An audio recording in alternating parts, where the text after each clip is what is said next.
Welcome to Wilson's channel. All right, ladies and gentlemen, welcome back to another Chat with Wilson podcast. This is a live podcast on Twitch. You guys might be seeing this on YouTube. Welcome in. We got live chatters here. Today, we have episode 21 featuring a special guest, Gary, aka feinum9 on Twitch. What's up, man? How's it going? What's up? I'm glad to be here. Excited to do this. Appreciate you, man, for being willing to do this on the spot. We just had an amazing weekend together with lots of our other friends, so we have much to discuss about. Gonna be getting to know you on a much more deeper level, and we're gonna let everyone, just see who you are as a person. So, guys, we do have two special commands. The first one is exclamation podcast. In short, I like to do this literally just to get to know my friends and just to talk about whatever's on our minds. And then we have exclamation guest, which is a direct link to Gary's Twitch channel. So if you see him around, you can say what's up. He doesn't stream, but we'll talk about his personal Twitch journey as a viewer. And who knows, maybe he will decide to stream now that he has a camera and everything. But yeah, we'll get more I don't into know. details. I don't know if that's happening, but we'll see. Yeah, but if you see him around, that's the point of it, all right? So yeah, let's just get started. Let's do like a little icebreaker. All right, let's do a little icebreaker. All right. Actually, no. Let's actually learn about your dog. How about that? To start things off, I think it'll be easier for you to like ease all your right. nerves and everything, if there's any, and then just to talk about your dog. All right. So to be honest, I don't actually remember when we got him. Yeah. My brother brought him home one day, and he said that he was just taking care of him for like a week or two, and then I'm pretty sure he was lying because we ended up just keeping him. Nice. But yeah, so I think that was just for my parents because my parents didn't want the dog, and then they end up loving him. But we've had him for like 13 years now, so he's getting Oh. pretty old. Yeah. Yeah, you can see like all the white hair on his face and stuff. So he's getting there. What's Um, what's his but personality my like? parents, you see him. He's just like me. He just lays around all day. But he's actually super energetic otherwise. Like whenever Mhm. I come home, he's super happy and stuff still. So that's great. Oh my god, what's a closer look? All right, hold on. Yeah. Okay. Get a Oh, good closer look.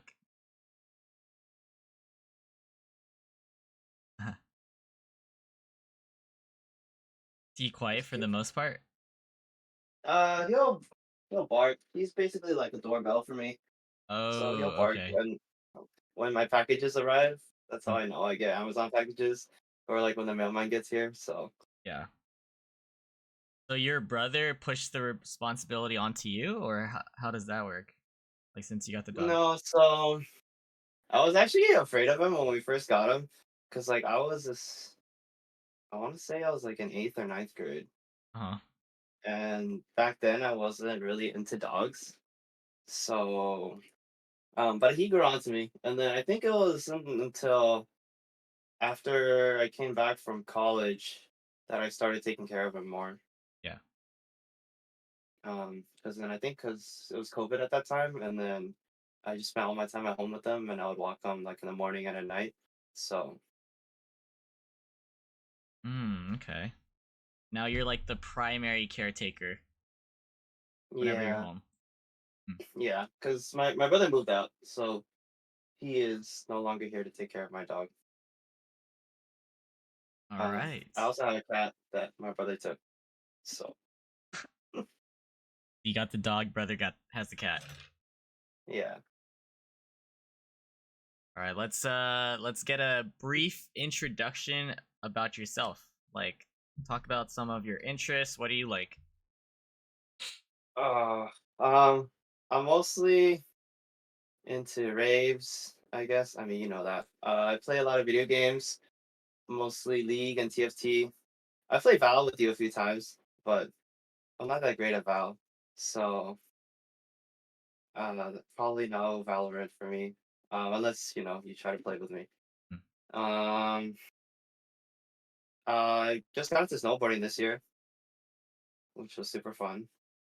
Um, I'm gonna go a lot more next year. And Yeah. then Okay. uh, I'm into cars.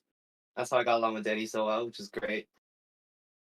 Uh, and then I guess all my other time is spent like working out or cooking at home.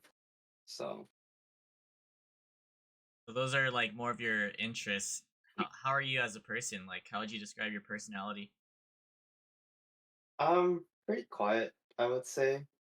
Uh, like when I first meet people, I'm not really into talking to them until like I'm comfortable with the group.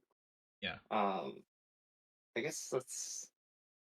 I mean, I guess for us it was different because we kind of just jumped right into a rave and we're just like, I oh know, yeah, right? let's go crazy. So I guess you never really saw that like shy side of me. True. Um, but I think like some of like when I've met like some other people, I'm just like quiet until like I get a little comfortable. And then he's a party animal, guys. Wait, what? I'm just kidding. I'm What? just kidding. Why would you say that? I'm not a party animal. Once you're comfortable, then you become a party animal.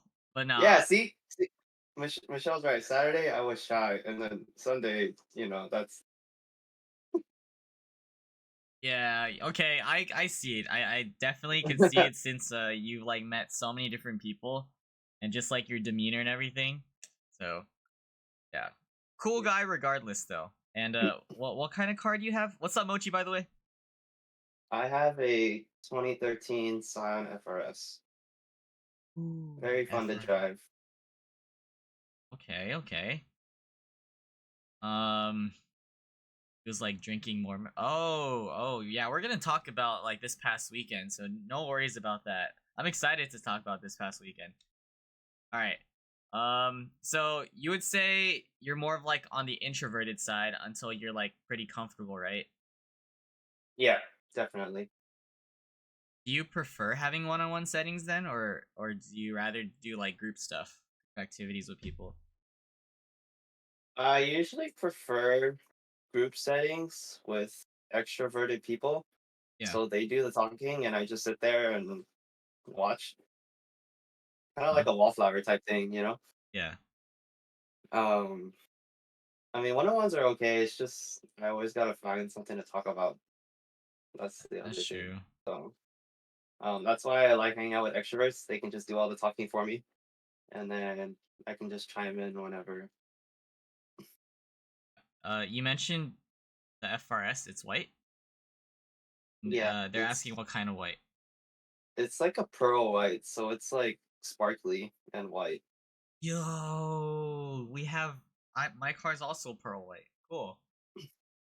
I think you saw it when I took it to. Well, I mean, I don't know if you paid attention, but Oh I wait, took it I to did. I Trilogy. did They see do. it. It was at Trilogy. Yeah, yeah, yeah. Yeah, I forgot you drove. Oh my gosh. yeah, I Yeah, you did. like pulled up right So, next to us too. Okay. Want to talk about what your day to day is like? uh, yeah. So I'll I'll wake up for work. Um, I'm supposed to start work at 8, but I leave my house at 8. Okay. And, and then I get there at like 9. Um, and then work usually ends at like 4:30, and then I end up leaving at 4. Uh, and then I'll come home. I'll take Charlie out on a walk, and then if I work out, then I'll work out, and then I'll make food, shower, eat, and then just play video games and chill for the rest of the night. That's pretty much like my weekly day. Yeah. And then on the weekends, sometimes my friends will want to go out to eat. Sometimes I'll go driving in the canyons. Otherwise, I'll just stay at home and play video games and live my introverted life. Drive up into the canyons.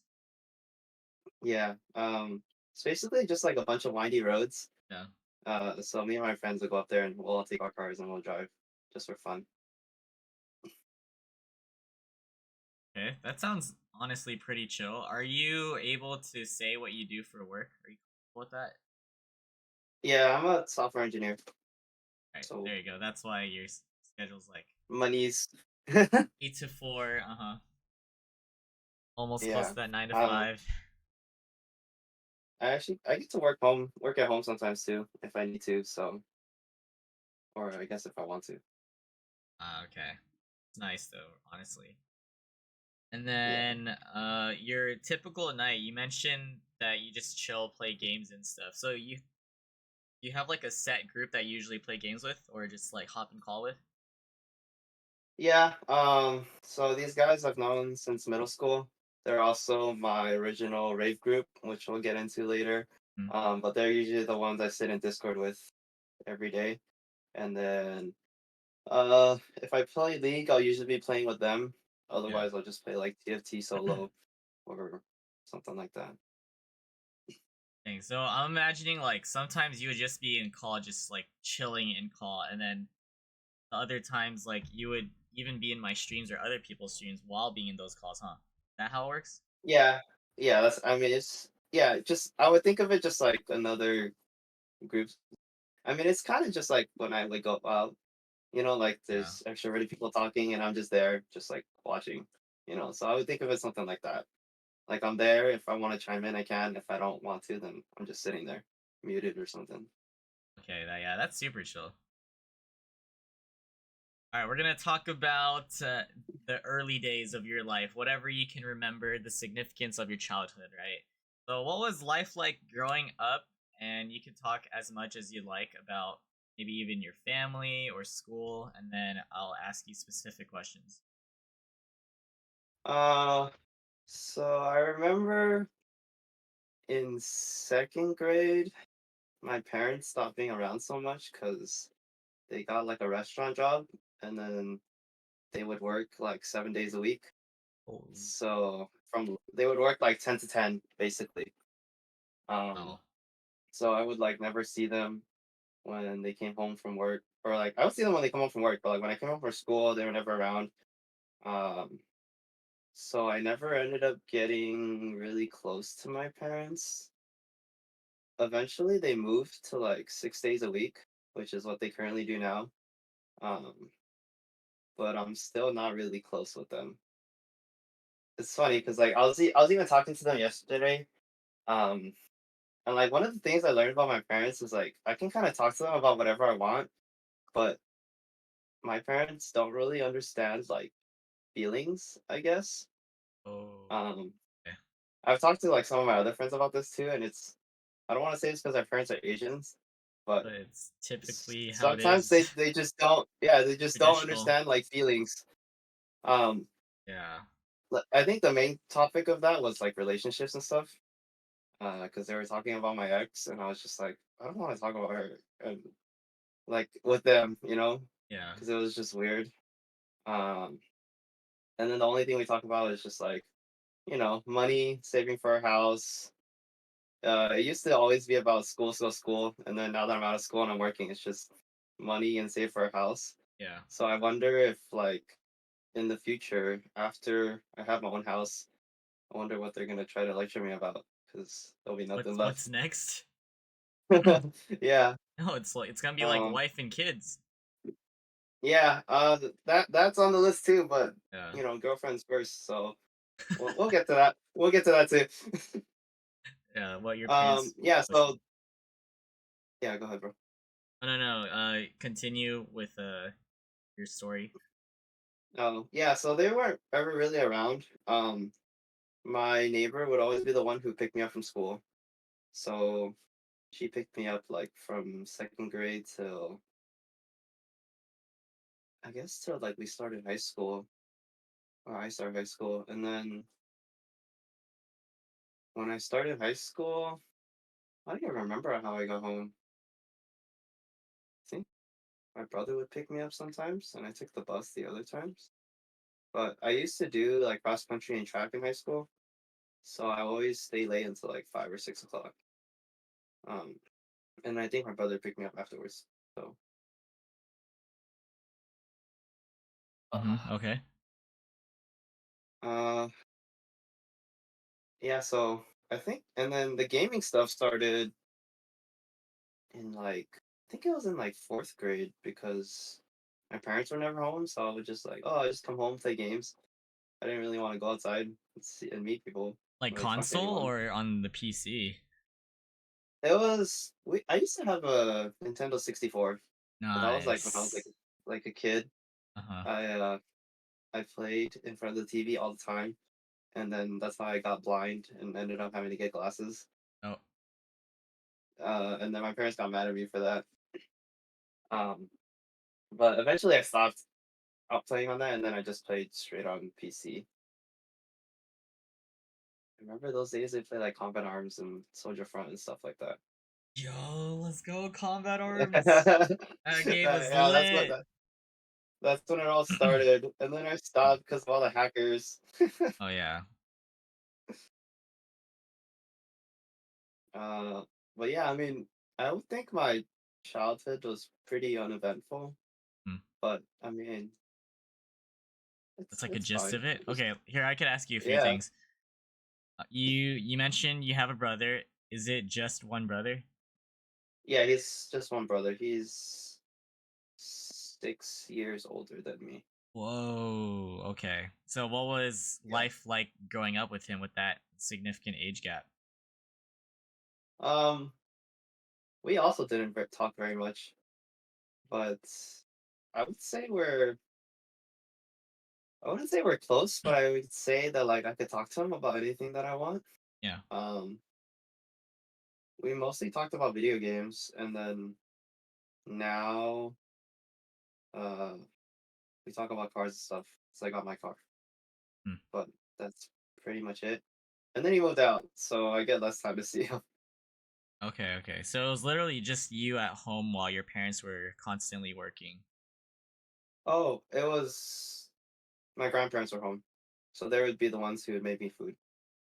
Oh, okay. Yeah, What was it like with like your grandparents then? uh, I don't know. I just remember them making me food. I don't. Just like It was just like guardians, just making sure you're good. yeah, they were just they were just making sure I had food to eat Hmm. because I didn't know how to cook when I was a little wee boy. Okay, okay. And then you talked about how your neighbor took you to school. Do you mean like you had a neighbor that was like your age and their parents would just take you or what? Oh yeah, so originally how it started was my neighbor went to the same elementary school with me. Okay, yeah. And then so when he got picked up, they would pick me up also because we live right next to each other. And then when middle school started, he ended up moving away, but his grandma still picked me up from school. Oh, that's awesome. Yeah. Super kind. So with your parents or even your grandparents, how did they like discipline you? Like since it seems like you were kind of lonely a lot at home, like what kind of were you a good kid? Yeah, I was a good kid. They pretty much never disciplined me because I didn't do anything bad. I just stayed home and played video games all the time. Um, I think they would try to get me to go out more, Huh, but every time I go out, they'd be like, "Oh, when are you coming home?" and stuff like that. So I was like, "Man, might as well just stay home." I see. How are you academically? I was really good. I had like 4.0 up until I got to college, and then I stopped caring so much in college because it was also super hard. Hmm. Uh, and then towards the end, I think I ended with like a 2.9 GPA or something. What the okay.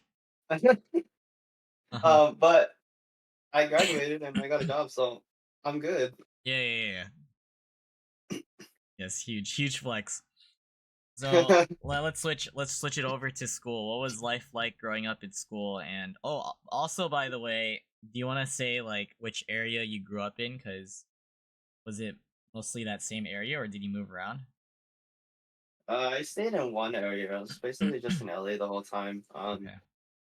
Except college, I moved to uh another city. Um, wait, sorry, what did you ask me? What you were like in school and just like how'd that go? Oh, I was actually still pretty quiet in school. I think I was like a nerdy kid because I was like smart, and Uh-huh. then I hung out with the smart kids. Uh, actually, in when I went to high school, I actually started hanging out with the cool kids because when I started high school and I started cross country and track, I was actually hanging out with like a bunch of seniors, and then I guess because like they were the fast ones slash the cool kids, Yeah. I somehow became a part of that group. I don't know how, um, but they were like my friends throughout all of freshman year, and then some of them graduated, um, and then we kind of stayed friends because there was like some that were juniors and some that were sophomores. Yeah. But eventually, I think after like a year or two, I transitioned to having my own group of friends that were also in cross country and track, but that were like the same age as me. Because eventually they all graduated, and now I was the only like freshman, and I Yeah. was gonna be like the last one alone. So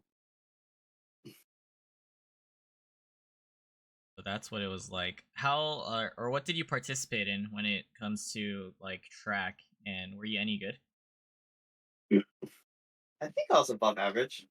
Um, I did sprints for track and hurdles. The hurdles I sucked at because I'm short. I don't know why I did hurdles. But the sprints, I would say I was decent at because my reaction time was good to the gun. Mm. Um, I also did 3 marathons. Ooh. Um, Endurance. I did, yeah, I did one in 8th grade. I did one in ninth grade and one in 12th grade. Um, Super tough though. Like, I don't know if I would do another one now, because the way it worked, it was like a 26-mile route for the LA Marathon, and you would run from Dodger Stadium all the way to Santa Monica. 26 miles? Holy shit. Yeah. Yeah, I don't know how I did that in 8th grade. Um, but I remember when the reason I did it in 8th grade was because like we would start running around the neighborhood because my school was kind of close, Mm. and then because I was introverted the whole time, I never knew what was around, and it was kind of nice just to like run around and explore everything. Yeah. Um, and then that sparked the whole cross country and track thing in high school. Um, I had to take a break like my ninth and 10th grade because, or my 10th and 11th grade because it was too much. Especially with like high school and everything, I was like, no, I don't want to do this anymore. Because like they would make us run like every weekend, to keep training for the marathon. And I just didn't want to do it anymore. I wanted to sleep in. Oh. I see. Okay. What was your mile Yeah. time? So what's funny is my fastest mile time is 5:56, Fast and as that fuck, was boy. when that was when I got last place in a race. I got last Um, place. Holy shit. yeah. So that was that was tough. But I'm not really a long distance runner anymore. Like I would just do like 100-meter sprints. Yeah. Um, my fastest time for that was 11:3, I think. Okay, I think okay. that's above Sprinter. average. So yeah, it was fun though. I think track was my favorite. Like especially after I got tired of doing distance. Um, Track was definitely way more fun, and it's what I look forward to every year. So what was your high school stereotype then? What were you known as? The quiet, smart track kid? Um, yeah, I would think I was just like the quiet, nerdy boy. Uh, w- yeah, I would say that. Oh, okay. I was gonna talk about something else, but maybe later. Alright, alright. So Okay, I'm getting a better picture of like what your life was like in school. I feel like there's still like some gaps, holes missing, but we'll figure it all out. By the I way, think that's what? just the Wait, what? I think that's just the gaps in my memory. No. Piecing it together. It's all good. By the way, what do you speak at home to your family? My family speaks Toisan, but they tried to teach me Canto, but it was too hard for me to learn. So Hmm. it's just like a different dialect of Canto. Um, Wow. th- they also try to force me to go to Saturday school to learn Mandarin. Hmm. Yeah, I dropped out of that because I wanted to watch my Saturday cartoons on 4 Kids TV. Oh my, that's a good throwback right there. Yeah, I remember sitting in class and we were taking like a test and there was a door leading to outside. They had like the TV out there and they were playing it out there. I'll always just look out the door and watch the TV instead. What shows did you like on 4 Kids? I watched a lot of Yu-Gi-Oh, a lot of Dragon Ball Yeah. Z, Sonic the Hedgehog. Oh, I remember that. Okay. Those are like the main ones that I remember. It was like Yeah. Saturday mornings, but then also on Sunday mornings there was like other cartoons, right? You watched like Fox too? I forgot if it's Fox. I don't remember if there was any on Sunday. I only watched the Saturday ones. Okay, okay. 4 Kids. I remember 'cause sometimes, because they would move like the time slots around. They would have like sometimes they'd have like Yu-Gi-Oh at like 11, Hmm. and then they would move it to like 8 in the morning. I'll be like, no, I can't watch it anymore because I'm not gonna wake up that Woke early. up too late. All right, what's the most significant thing about your childhood that you can say then? You said it's like pretty, I don't know, typical, boring, but like what would be the most interesting thing? Probably the marathon stuff that I did. Okay, yeah, that's Uh, I'm honestly surprised I even did that because who in their right mind as an eighth grader would choose to do that? and then you finished with it, right? Because you said you took a break during your sophomore, junior, and then did Yeah. senior. I remember it actually took me forever to like do the actual race too. It took me like 5 hours to do the first one. Hmm. It's like 5 hours and 13 minutes. And then the year after was like 4 hours and 12 minutes or something. Whole lot of running, man. Yeah. The when it got to college, it stopped being, or when it got to high school, it stopped being fun because my coach was always just like, gotta go faster and see how fast you can go. Middle school is just like, oh, just run for fun, just finish. Became too serious. Yeah, I was like, man, this is too Took the serious for fun me. out of it. Yeah, exactly. Because the whole reason I started was like, running around my neighborhood and it was fun to explore and everything. So,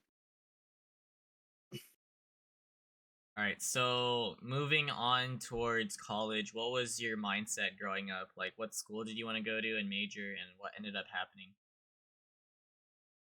um, I didn't know what school I wanted to go to. I had so the school I wanted to go to actually when in high school was Santa Clara. There's a private school that I wanted to go to there. Um, and then I ended up getting rejected, so I didn't go there. But I think as I grew up, I knew I always wanted to do something with video games or computers, because that's just pretty much all I did every day. Um, and then lo and behold, well, actually, I was gonna do. I remember I was gonna do engineering when I started college, but then I took physics because I had to take physics, and I got a C, and I gave up on engineering because physics is too hard. I'm not a science person. I don't know how anyone else can do it, but it's not for me. And then I just did the coding portion, which is how I ended up just doing like software dev and stuff like that, and then not reliant on any of the other stuff. That's how you got into that, and then you just was it like a clean 4 years or something, or what was that like? Yeah, I did 4 years. College was I think college was fun. I wish I did more. I didn't do more because like I was like introverted for one, and two, like I was doing a long distance relationship, so I was like trying to save money, and then yeah, I just ended up not going out as much, but it's okay. I made up for it after college. Oh, so you're saying like you weren't very involved, like the clubs and activities in college. You were kind of just like in and out. Yeah, I pretty much did zero activities in college besides like hanging out with friends, going to parties with them sometimes. Yeah. Uh, we did like a group trip to San Diego our first year, which was fun. Um, and then otherwise, I remember just like a bunch of parties we'd have. Because besides that, like I would spend like my winter break up in NorCal, because that's where my ex lived, or that's where she went to college. And then same thing with like my summer and spring break, I would just spend my time up there with her. Oh, okay. Where did you say you went to school? Because you got rejected from SC or Santa Clara. I went to UC Irvine. Oh, okay. So that was like your second choice. I think I didn't really have like choices because I think like I tried to get into like the big schools like Berkeley and UCLA and stuff, Yeah. but I didn't. So it was kind of just like the next best thing that was close to home, but not too far. Yeah. What was it like? Just being in Irvine. Did it have like a reputation when you were there? Uh, University of Chinese Immigrants. Okay. um, no, it was fun though. Uh, I I liked my school because it was small, and then it was easy for me to get around the campus. And then when I lived there, I was actually pretty close. The one thing I hated was parking. Uh, they made you pay for parking for where you lived, Hmm. and then you would have to also pay for parking at school if you wanted to drive your car to school. Oh, jeez. So it was basically like twice the price. But I actually really liked the area. Like I go down there all the time because my friend he goes to grad school there, so I go visit him. But I would go back just like to have food, to go get food or go get boba or something. Um, like I've thought about like living there in the future too. Like the area is super nice and everything. So The Irvine area in general, like yeah, the like OC Irvine, area. OC area. Yeah. Is it because like is your area just really hectic, or how would you compare it? It's definitely not as safe compared to Irvine for one. Um, but I think maybe I just like the atmosphere of Irvine more because where I lived, everything was so close, and Hmm. I was like walking everywhere. Um, and then I don't know, but I also like living in LA because like if I any direction I go in, there's like stuff to do. So because I'm in like the center of LA. Oh, okay. All right. So moving on, after graduating from college, what was life like for you? Oh, it was weird because we had COVID. I graduated during COVID. Um, so I left school March of 2020, and then I did 3 years at home. Well, not 3 years, 3 months at home for school, and then I think I took like 5 to 6 months off work because I was getting unemployment money. and then I think that finally ran out, so I had to get a job. Or maybe it was like a year. Damn, when did I start my next job? It was either the end of 2020 or the end of 2021 where I got another job. But Mm. yeah, it was weird because like it was just during COVID time, Yeah, huge but I transition. got lucky. I got lucky because my ex came back also at that time, and we spent. I guess we spent like pretty much every day together because there was nowhere else to go. Yeah. Um. Uh, Okay, so after COVID, what were you doing? Oh, I remember, like during COVID or like after COVID. Or just both, I guess. Fitting the timeline right now. Um, I remember when COVID started to go, not go away, but like all the rules started to be less strict. Uplifted, yeah. I went to, yeah, I went to Disneyland a lot with my ex.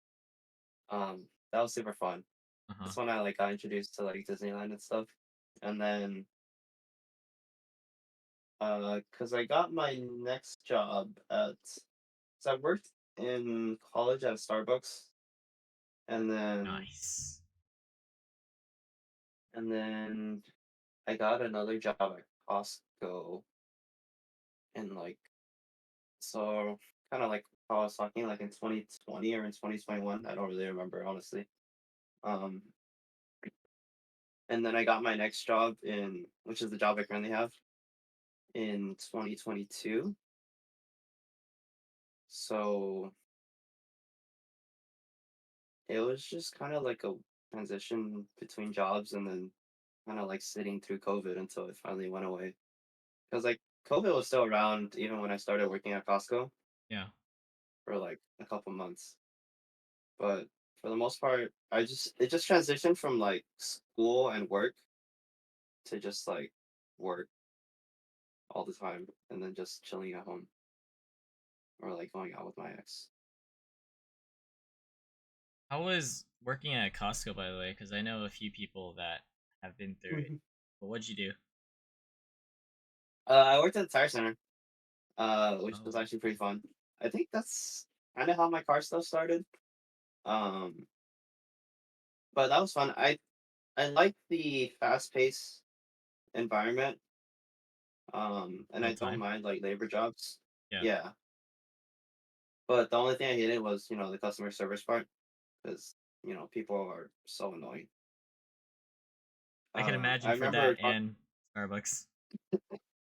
yeah, I remember talking to this lady.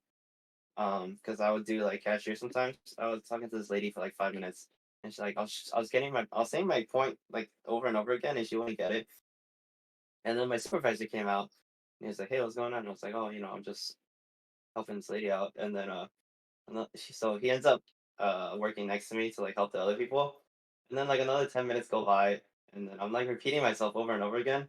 And then at some point he just like starts laughing at me that like she wasn't getting it, and I swear I was just gonna like lose my mind. Yeah. But yeah, some people are very dense, and I don't like customer service jobs. Uh, Luckily, I don't have to do that anymore. So Did you have anything before Starbucks? no, Starbucks was my first job. Okay. I got that one like in between like the summer of my freshman year in college. Okay, and then you switched over to Costco eventually. Yeah, so I stayed at Starbucks for like 3-ish years, Mm. and then I stayed at Costco for like a year and a half, I think. And then now I'm at this job, which I've been at for 2 years. Yeah, what's your favorite Starbucks drink? Uh, Toffee nut frappuccino. Okay. How'd you find your current job? Or like land it?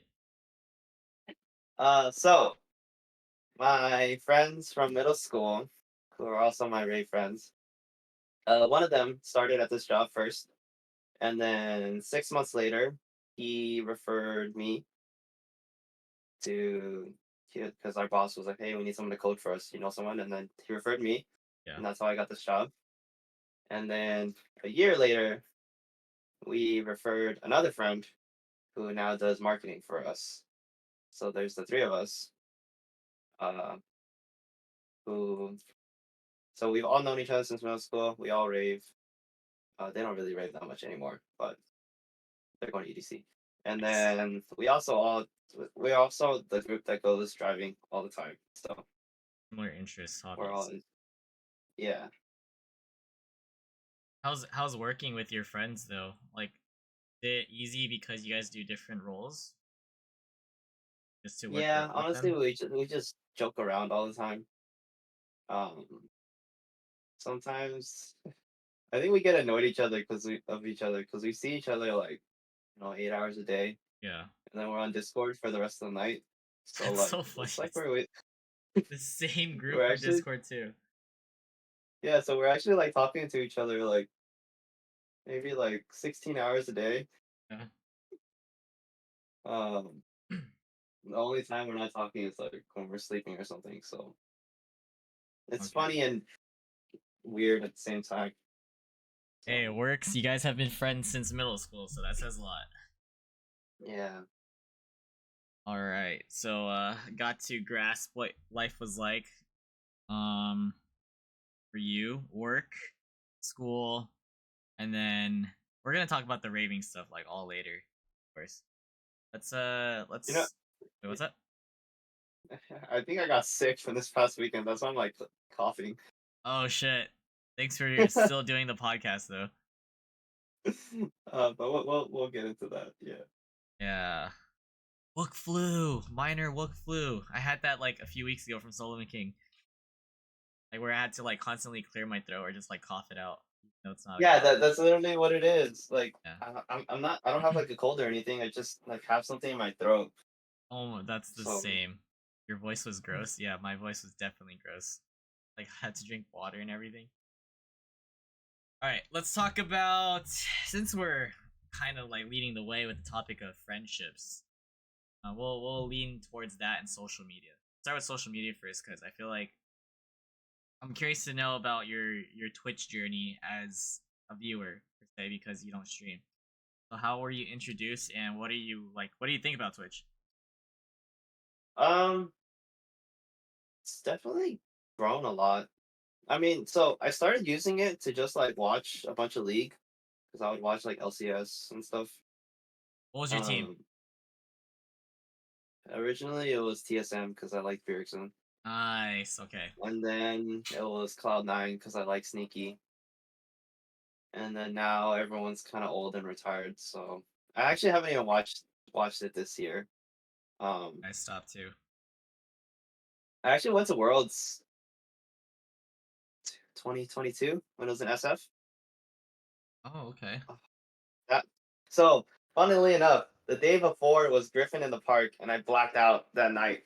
And then we woke up at 6 the next day to go to Worlds. So that Uh, was something. uh, yeah, that was fun though. I had a great time there. yeah. So your introduction was through League, and Oh yeah, what and happened? then I pretty much just watched League for years, and then until maybe like a year or two ago, I started like branching out and watching other streamers. Uh, eventually, I found Kim's stream, and I think she rated you, which is how I Wait, eventually just found your last year? stream. You found Kim last year? I think so. I think Oh, it's been a year. Yeah, I think I just passed a year on your stream too. So yeah, I think it's been a year.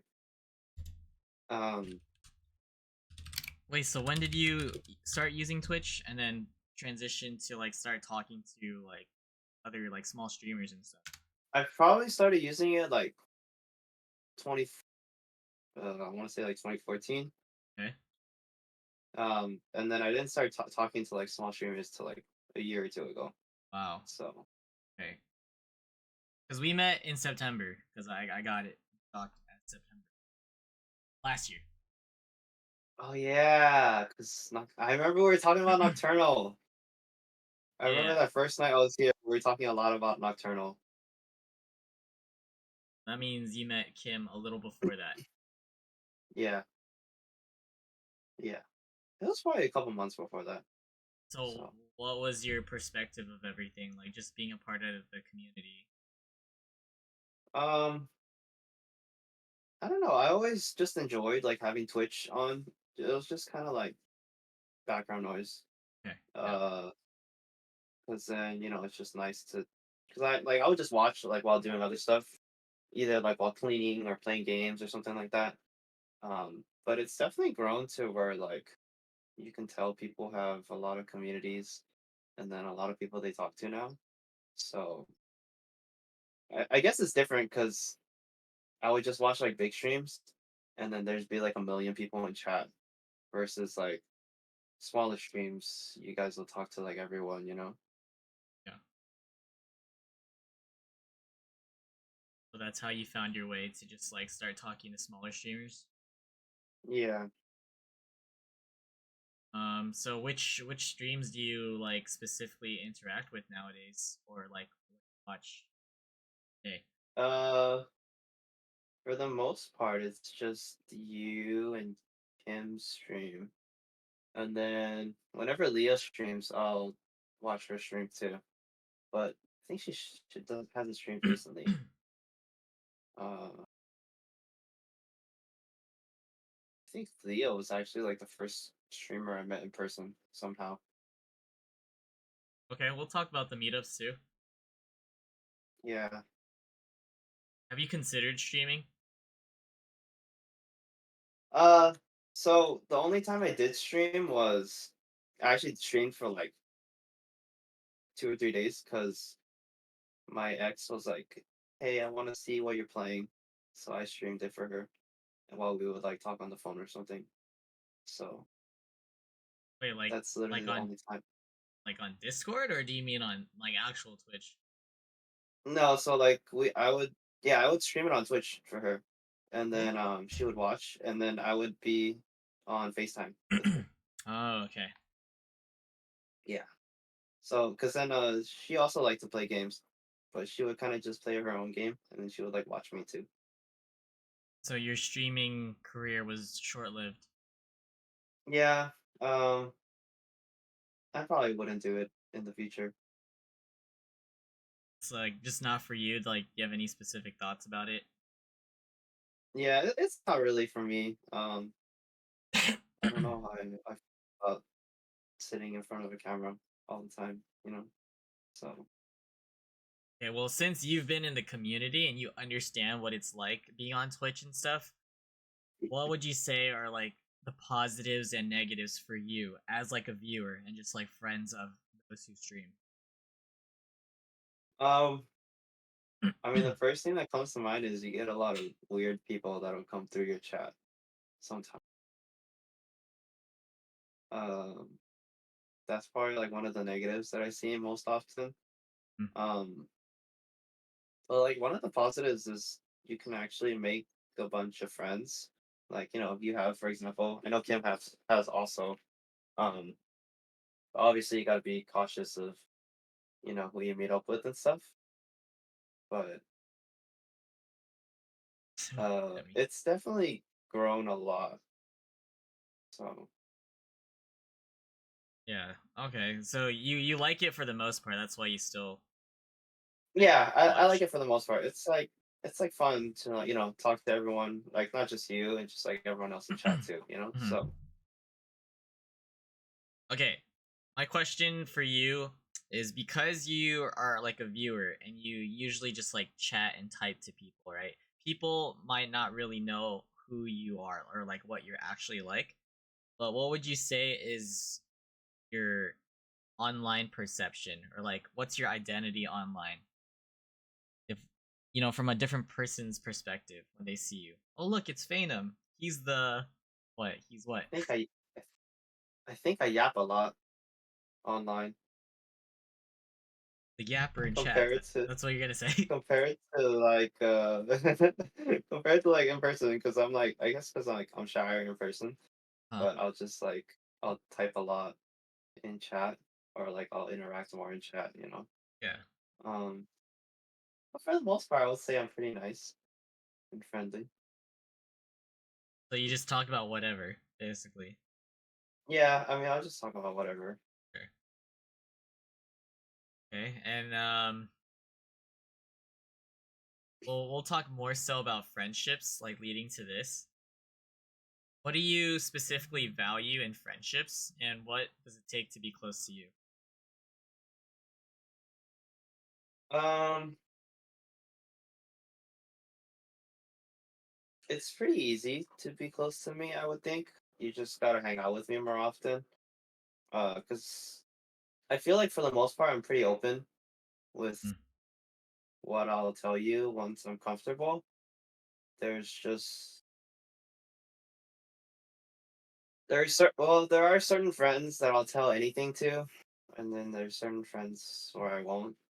Um, I guess kind of like to be in the super close circle with me.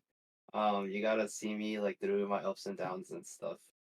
Cause like my friends know the only way to really get information out of me, especially if I don't want to talk about it, is to just keep asking and to keep prying. Um,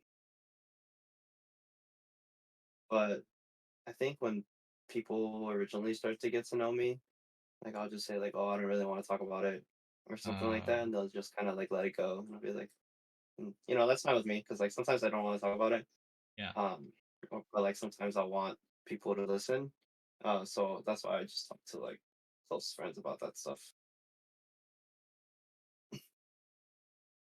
See, so that's what it Um, takes to be close to you. What do you value?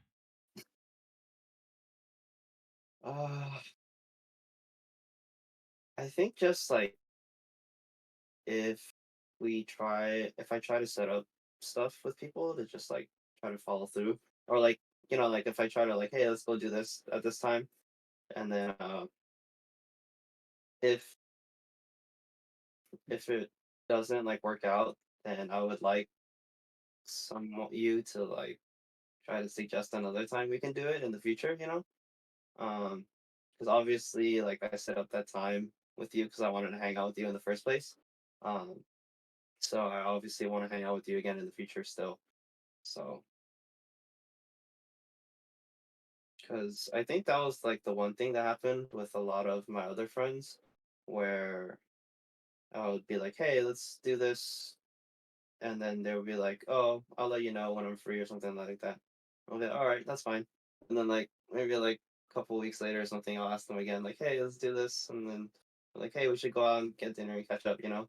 Um, but I guess it's just kind of like taking the initiative to hang out and stuff. Because the more we hang out, the closer we'll get. Are you more so the type of person to initiate those hangouts? Uh, to friends I don't see often and I want to, yes. To To my closer friends, like, they'll just call me and be like, "Hey, what are you doing right now?" You're like, "Did you Okay. eat?" I'm like, "No." He's like, "Do you wanna go out?" I'm like, "Sure." Um, Real, yeah. yeah, Relatable. because they'll know, they'll just be like, "Hey, what are you doing?" "Oh, you're busy? Okay, I'll call you again, like, next week or something," you know? That's how you know Uh, you're close to someone. If you could just do that, you just literally call them up and then on the spot. yeah, like, those are, like, the friendships I value the most because like, it's like, "Hey, are you busy?" Like, "Yeah." "Okay, I get it," we're all busy, we all have life to deal with, um, and then we'll just figure out another time to hang out in the future, so Yeah, yeah. See, I see. Um, so there's a saying that the older you get, the fewer friends you'll keep. Do you believe in that? Uh, yeah. I mean, if I think about it, like how many friends I've had, like maybe like 2 or 3 years ago compared to now, my circle has definitely grown a lot smaller. Hmm. So, So speaking of like your friend group, right? What do they have all have in common? Like a similarity. Oh, I would say we're pretty much all introverts and play video games. That's why we're on Discord all the time playing games together. Uh huh. Um, Otherwise, they got me into raving, so there's that too. Um, I think it's just because we all have similar interests, and then we've kind of been friends for so long that like at this point it's kind of weird if we weren't friends anymore. It's like that level of comfort kind of thing. Yeah. Yeah. So See, a group of introverts that rave. That's sick. I What mean, a way to put some it. some of us are extroverts, but like for the Yeah. most part, we'll just be like, we don't want to do anything today. Let's just go home and play League or something instead." Got a good balance, I see. Yeah. Have you had any of like fallouts with close friends that you could recall? Uh, Fallouts? No, but like there's some friends that like I thought we were close that we kind of just friendships just kind of fizzled out though. Yeah. So it wasn't like a fallout where something happened that like we start hating each other or anything. It's just Life goes on. yeah, it was just kind of like life goes on, and then it was one of those things where like we try to hang out, but we didn't, and then try to hang out again, we didn't, and then it ended up just like kind of fizzling out. So Yeah. No, I get it, and it always depends on like how much effort you take to try to hang out or just keep in touch. Like, what is your thought about like being too busy? Do you honestly believe that sometimes people are just way too busy, even to like take time out of their day to make something happen, like yeah, have fun? Yeah. yeah. I mean, it's not even just could be too busy. You could just be going through stuff too. Mhm. Um, because like for example, like if I just use myself as an example, um, um, like work 5 days a week, and then gym, and then shower and eat. That's pretty much my whole day during the week, and then I Yeah. don't really have time to do anything after that. Um, and then like sometimes people just don't want to do anything on the weekends. Like if they went out last week and you don't want to do anything this week, that's how I am. So I'm like, probably other people are like that too sometimes. So I mean, I Yeah. think it's fine. Um, like I've also had people who are like, we like set up a hang up time and then we're just too lazy to go out anymore, and then we ended up just bailing. Uh-huh. But Okay. we always just set up something in the future. So Yeah, like the plans for Arm& Hammer this weekend. mm, we'll talk about that later when we get to raving. Yeah, you're right. Okay. No, that's real though. I feel like you could be lazy, just might feel some type of way, but in reality, it's like if you really wanted to, you would. Just how I see it. Okay. What are like uh, friendship red flags for you, or like what gives you icks? uh,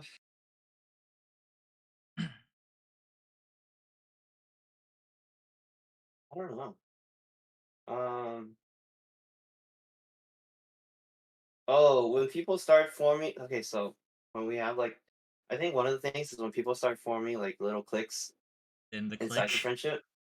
Yeah. Okay. So like, Yeah. Okay. I mean, obviously people will naturally gravitate towards other people, but like when you know these two people start doing everything together without everyone else, or like at least not inviting everyone else, it's just it gets a little annoying sometimes. Uh, Even though it's bound to happen. Uh, that's something that's happened like recently. So So how do you go that's the about first thing that that came to if mind. it happens? I mean, Not like you could really call them out, right? It makes it awkward. yeah, I mean, I just kind of let it happen. It's not like I mean, it's not like they stop doing stuff with everyone. It's just they hang out more with them. Um, but I mean, there's no reason to really get upset at it, I guess. because at the end of the day, we're all still friends. So Yeah. not trying to burn down the whole friendship over something like that. Those details, yeah, yeah. So I see it both ways. It's true though, like you gravitate. yeah, because I mean, like sometimes people change too, and sometimes you gravitate towards other people as well. And you stop being super close with someone, and then you start being super close with another person. Stuff like that happens. So Yeah, yeah.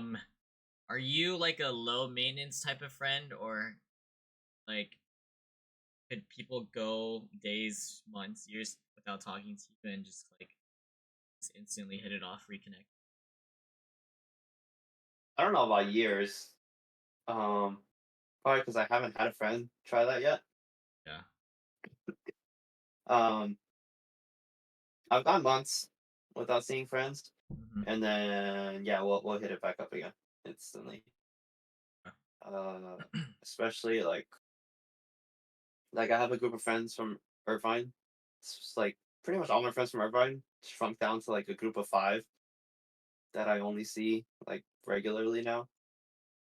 And then we see each other every couple months, and it's always fun whenever we start hanging out again. So Okay. And what specifically, in your opinion, your own point of view, what makes you a good friend? um, I'll always be there to like listen if you need someone to talk to. Sometimes I'm okay with advice. Like some people ask me for advice, but sometimes I'm just better off listening. Um, I think relationship advice I'm good with, Oh, okay. but other advice I'm like about. And then, but my friends know that like if they always need like to rely on me for something, they can. Like, if my friend calls me at fucking 3 in the morning, it's like, hey, I need a ride or something like that. I'll go help him Nice. or something happened. Yeah. So Okay, so that's some friendship talk. Are you still good to go? Do you need a break? I'm good. Okay, Yeah, okay. I've been drinking water. We're So gonna talk about significant others, relationships, all that. Yeah, I know this is gonna be huge. All right. yeah. Let's start things off with your relationship history, and you can go into like the details of like how you met, what happened, maybe what you learned from it, and then I'll ask you questions very similar to what I asked you before. Childhood. Ooh. Okay, so I've had a few relationships. Um, I would say like I think it was like two or three before that lasted like a month, and then I met my ex in high school, our sophomore year, Okay. and then we ended up being staying together for 8.5 years. I think. It's a long, long, Um, long time. yeah, so we pretty much grew up together. We did After high school, we did a long distance relationship where I was in Irvine and she was in Monterey Bay. Um, so that was like a 4 year long distance relationship. Oh. And then she came back after COVID. We were actually supposed to move in together during COVID, but those plans fell through. And then eventually we kind of just grew apart and then we kind of just like fell out in love and we both wanted something different. There were times like earlier in the relationship where like we would like think about like breaking it off, like one or the other. But I think we were together for so long that it just felt so comfortable that like we were always like, oh, we can fix this, Yeah. you know. Um, which we did for the most part, and then it got to the point where it was just like too much, and then we ended up just breaking it off. In terms of what I learned, Hmm. it's gonna sound generic, but the communication stuff, communication and compromise, and always going out on dates with each other. Um, I was a horrible communicator in my last relationship. I'm surprised she stayed with me for so long. Like I was a shitty boyfriend. Uh, Eventually I got better, but I was still pretty bad. Yeah. Uh, and then I kind of look at it this way because mainly because like I don't ever want to blame her for whatever happened to in our relationship. It's always like a what could I have done better instead, Mm, you know? yeah. So I see myself as a shitty boyfriend. Uh and I could have done like a lot more and a lot of different things to make our relationship better.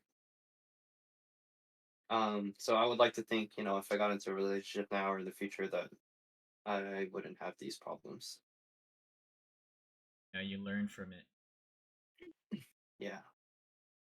I was also very stingy with money because I was broke and I wanted to save at the same time, but I just wasn't getting paid a lot. So like, yeah, I was feeling the brokenness. That's kind of what happened with like our dates too. Like we stopped going out as much because of that. Plus COVID. Yeah. COVID was not helping. Oh, so high school, basically high school sweethearts. Yeah, yeah. What was like the dynamic like? I'm trying to see like what kind of person. Oh, she was completely extroverted. She was always the one to suggest to do stuff. For the most part. And then uh it was weird because we were complete opposites in terms of like personality and stuff. Yet somehow we made it work. Um,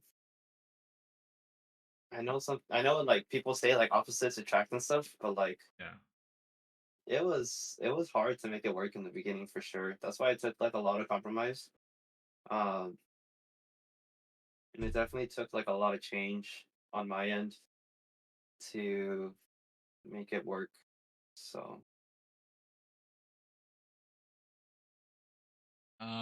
So for you, like I definitely don't want to dig too deep into it because of course it's like a past relationship, but it's significant because it's a long relationship, right? yeah, So let's yeah. start off like how did you make it work, especially during like the long distance? Uh, so part of the things I did was like I mean, we'd like FaceTime. We try to like FaceTime like every day, or like Mm. at least talk on the phone. Um, and then I try to go see her. Like I said, when usually winter, summer, and spring breaks. And then like we would surprise each other. Like she would come down sometimes, and I would go up some other times. Yeah. Uh, and then that was also part of the reason why I didn't go out much in college, because uh I wanted to save money for that, and I also wanted to keep myself from doing anything stupid. Not that I would, but Uh, just cutting out that option. yeah. So, yeah, it was tough. It Especially because my communication sucked, and I wasn't able to communicate well with her. It was pretty hard. But I think looking forward to the next time we see each other, that definitely helped. Okay. Would you say that being like how did it change for you being in like a relationship and like splitting time with friends or like you time? Uh, it sucked because all I wanted to do when I got home was play video games at night. Yeah. But sometimes she would want to talk. Um, but sometimes I would just play video games, and she got mad at me for that. So I definitely could have done better Okay, there. on that part. Yeah, but like for the most part, like I said, I was just kind of in my apartment the whole time. So we would just be FaceTiming, or on the phone, or like sometimes we would go out and then I'll play video games. So I mean, you said she's a gamer and she does her own stuff, but then you guys would also play together, right? she she eventually got into Overwatch, Oh, which is what we would play together. We played Overwatch and Fortnite together. Uh, she never played League because she was a console gamer. So okay. Were you guys like really close to each other's families too?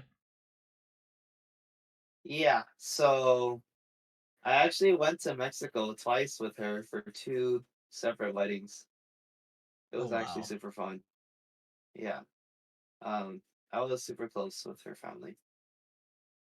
Um, yeah, Mexico was fun. That was like best trip I've ever had in a while.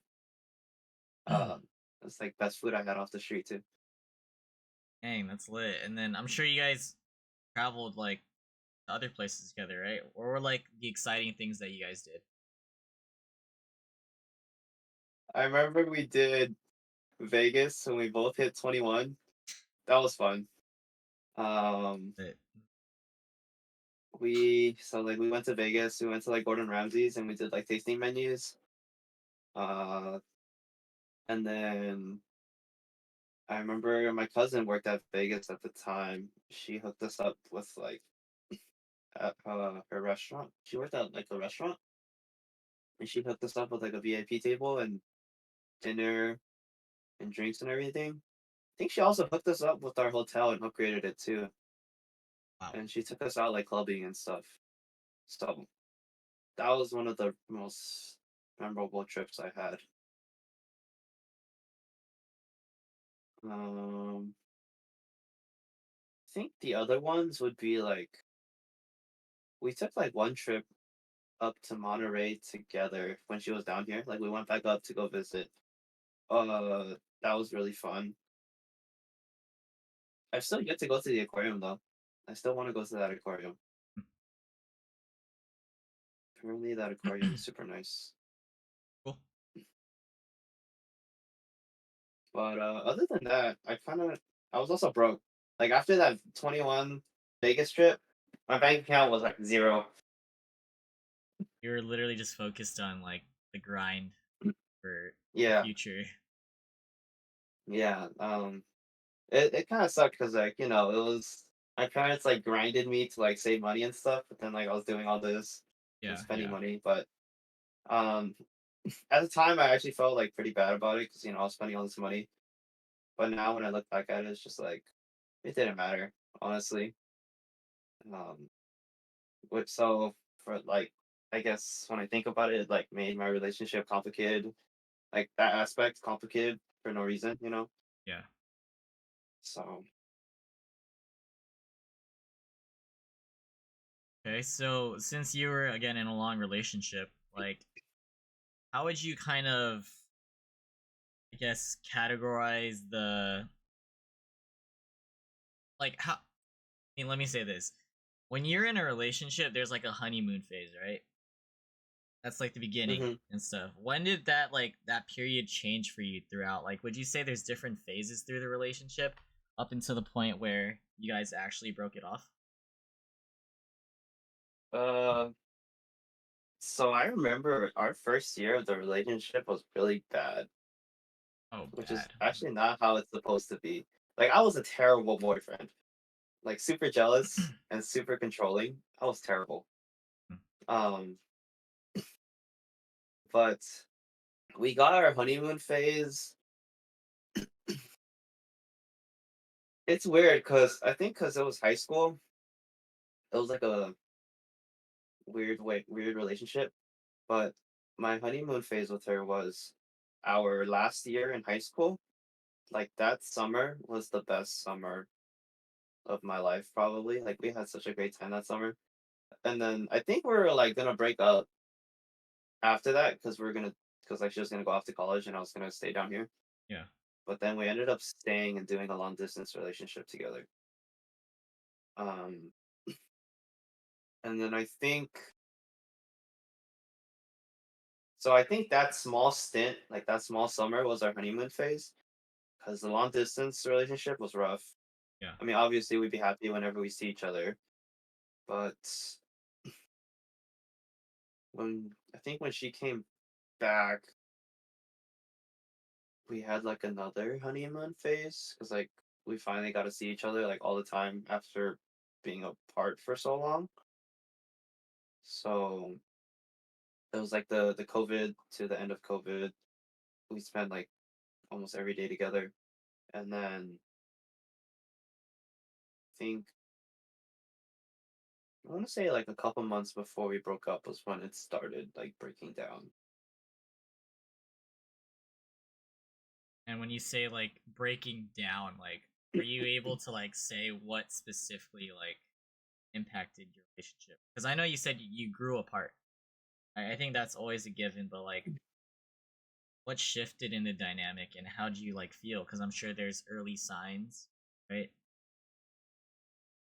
You know, to this day, I still kind of don't really know because like I don't remember much. Everything in towards the end was kind of a blur, but like I remember because so we broke up in May 2 years ago, but in April, like towards the end of April, we had no wait,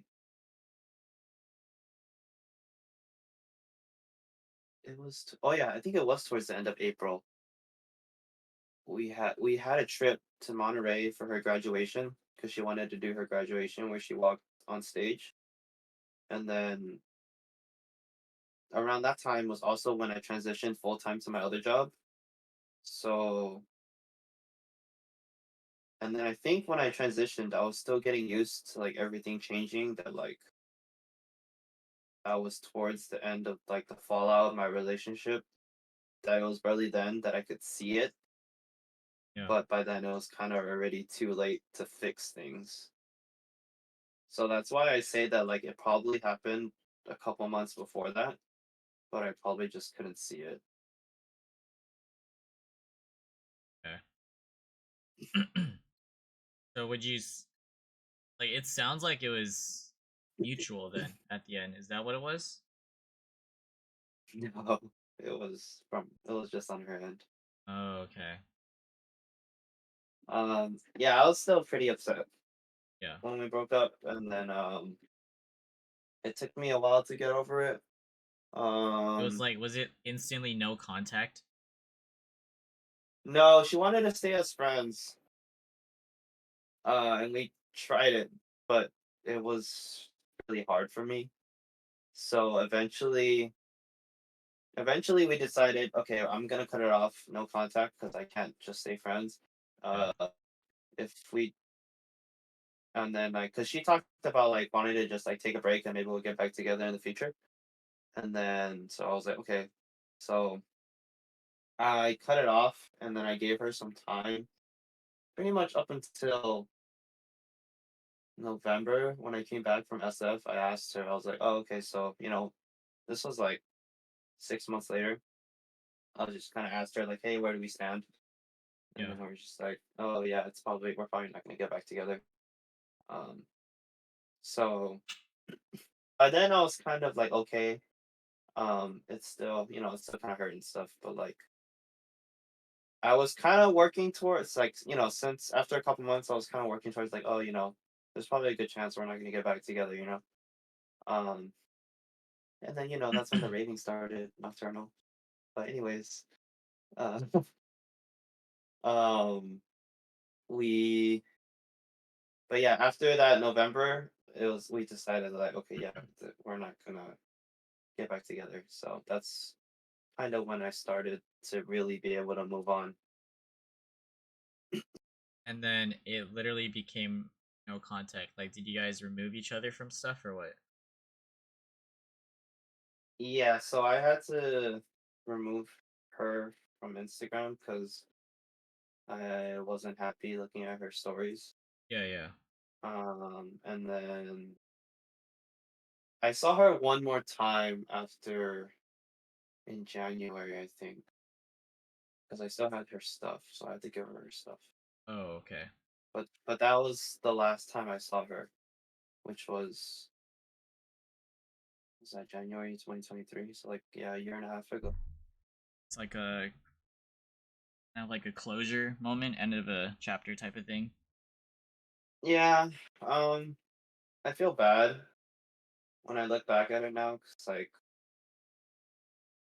yeah, I can see why she wanted to stay friends because we grew up together. We were like each other's best friends, you know. Mm. Um, and then at times I do like miss her, but like I don't think I would ever get back with her anymore. Yeah. Because even from then, Just because you've like grown as a person. You're different. yeah, like even though like our relationship probably would be way better, I don't think I would, do it again. Mhm. How did you like keep yourself distracted after like the initial breakup Mhm. and then like leading to those like 6 months? So first it was all gym. Gym was the main thing that kept me going. And Mm. then in July, I was supposed to go to Zed in the park. So what happened was my cousin had a ticket for me. She gave it to me because she wasn't gonna go. But then later that day, she ended up telling me like, "Oh, I'm gonna end up going." Um, so I was like, "Oh, okay." So I guess I'm not gonna go. So I ended up going down to Irvine to visit friends that day. Yeah. And then this is like 5, 6 o'clock. I'm like on my way. I'm like down there already. And my friend's like, "Hey, you want to come Zed in the park? We have an extra ticket." And I'm just like so sad because I wanted to go, but it's okay. Um, and then that's why I'm going this year because I missed out on the last one. So, and then yeah, so for the most part, it was just like work gym, and then the raving started Nocturnal 2022. That was your first? That was my first one back, yeah. Okay. And then uh, and then and then it was Countdown 2022, the rainy countdown. You said it was your first one back, but did you guys go to like events together before that? No, she didn't like the Scene? rave scene. Um, and then uh, I was just I liked it, but like it was okay. Yeah, yeah. It was fine that she didn't like it. Like I didn't mind like compromising and not going because I had to save money anyway. So I was like, it's fine. Yeah. Um, yeah, and then I also got my car for Christmas that year, 2022. So that leading into next year is what pretty much kept me busy. Okay, so you just literally kept busy, tried to get your mind off of things.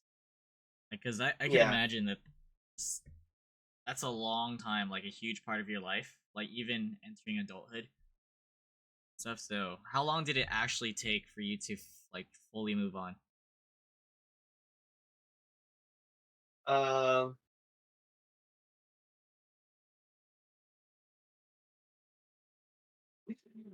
I'll just let him do something. Uh, all right. I guess he's just gonna go over the whole blanket then. Um. So Countdown 2022 was when I felt good again. Oh, I okay, I know Because where this is going. Okay. because I don't know if you want to talk about this now or if you want to talk Okay, about this save it, later. save it, save it. We'll at least say that's when it's the shift happened, right? That's when it shifted, and then I started dating again Huh. last year in May. So I went on a few dates last year because You may. so that's about like a year since we broke up. Yeah. So it was about like 6 7 months until I started feeling okay again, like my own person. Because like the other thing was also just learning to be independent. Because Yeah. like I was with her for so long. Um, and then yeah, so fast forward to May is when I started dating again, and then went on a few dates last year. They didn't really pan out too well, and it was just kind of like either uninteresting or just like fizzled out. So sometime around October, I decided that I would stop looking for dates because I didn't want to spend money on dates anymore. And I was like, why do I don't need to spend money on dates when I can just go rave and, spend money on my friends and have fun, like for myself. Yeah. Yeah. So, and then, if you fast forward like a month or two, that's when the whole February bender happened. Oh, okay. Okay. So during that time when you were dating and everything, how did you meet these people? Like to actually go on? I met him Hinge. Okay, so that was like your primary use. Yeah, because like I'm an introvert when I don't like going out. So that's how I met people. How many Um, dates would you say you've yeah. gone on? Like first dates and like how many follow up dates did you go on? Because I'm curious to know the Uh, average, you know?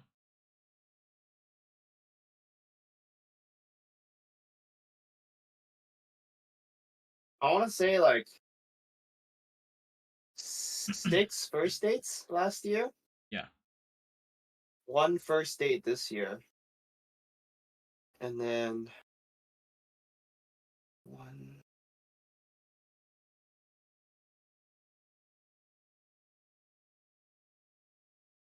and then like two of them had one follow up date, and one of them had like 4 or 5, Oh. I think. Okay, well, with the one that was either four or five, like, what ended up happening with that? Oh, she moved back to her city. Oh. She was actually not from here. So what happened was she moved here temporarily, and then she was like gonna go to school here. This was like June, July last summer, and then she was gonna go to school here for fall.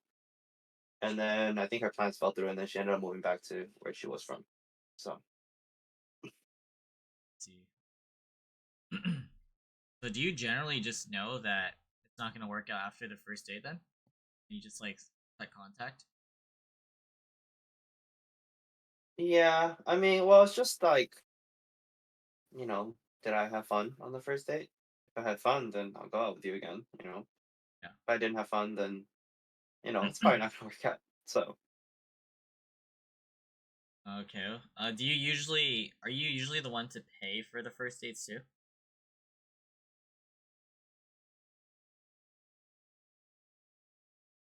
Like, I what's think your I paid for most mindset of on them. that? Reality of that? Uh, yeah, I would pay. Like my mindset would be like I would want to pay. Yeah. So um, because I don't mind, and it's the first date, So that first one, the one I went on like 4 or 5 dates with, we went on an expensive ass first dinner too. We had like tomahawk steak and something else. Shit. What are That dinner was like 300 bucks. God damn? What do you usually like to Oh do no. for dates? Um, Like, I think the especially best first first dates. what I've learned is the best first dates is probably just like boba and talk and chill. Um, Really? I Just want boba. I want to do what I want to do is like a boba and walk in the park date Yeah. because that sounds fun, and I also want to go on the swings. Huh? But the walk in the park thing is like chill, and it's like casual. You get to talk, and then you get to know each other. Yeah. So kind of like picnic vibes. So, from your experiences, do you think that like first dates having dinner is not like a good idea, or what do you think about that? You can, but it just the thing with boba and like coffee and stuff is just so casual Yeah. that like if it doesn't work out, then it's fine. You didn't have to pay so much. Okay. Um, dinner is fine too. Like I've taken people out to dinner, and dinner's fun. Yeah. Uh, but I still want to do the park. Uh-huh. I still want to do the park date at some point. Gotta be a big enough park where you can walk around and also have swings. Yeah, and then you can hold around and stuff. And are for like these dates, is it typical for you to like pick them up, or is it like a meetup thing? I'll. That's up to them. If they're comfortable with me picking them up, then I'll pick them up. If not, then they can drive. And so since then, like nothing serious has come up for you, like no other relationships. No, yeah, I just been on dates. I haven't been on a relationship since 2 years Okay. ago. Okay. So, So how do you typically show that you're interested, or like, and what do you also look for in a potential partner now that you're Um. older? Okay. Okay. Oh yeah, we did talk about this a little. So I need someone that is. I think I said like 50 to 70% extroverted because if we're both introverted, then we're both going to be couch potatoes and we're never going to go outside, Huh? which is fine. We can cook and have fun and stuff in story too. But I also want to do like outdoor stuff. Yeah. Um, besides the fact that they have to, be good at communicating and then uh financially stable and stuff like that. The extroverted part is one of them. The other one was we have to have like some similar interests. I'd like it more if we had different ones because then we can show each other our interests, and then if we actually like them, we could find some new stuff to do together. And then if we Pretty have cool. interests that Yeah. yeah, and then if we have ones that the other person doesn't like, then we still get to live our own life, while having them simultaneously. Yeah. What was the other question? Like, how do you show you're interested and what you look for? Mm. Um, for the most part, I'll just text a lot if I'm interested. Um, like yeah, just usually very responsive when I comes to text. Um, the problem is when the texting becomes boring, then it's not that fun. Yeah. Which is usually what happens, and then it fizzles out, and then it's just like, Ah, okay.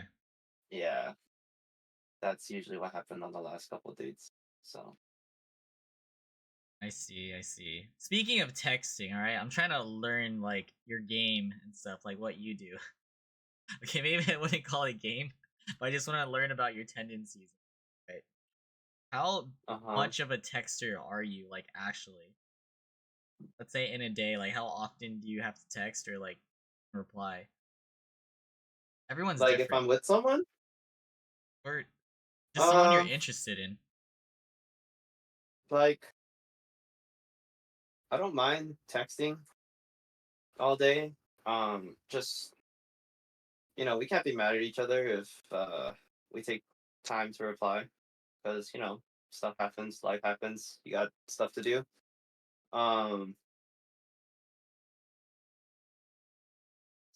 See, like I'm at this point where I'm like, I don't know if I want to text every day or if I want to text you sometimes because if we talk every day, then I know like everything that's going on in your life.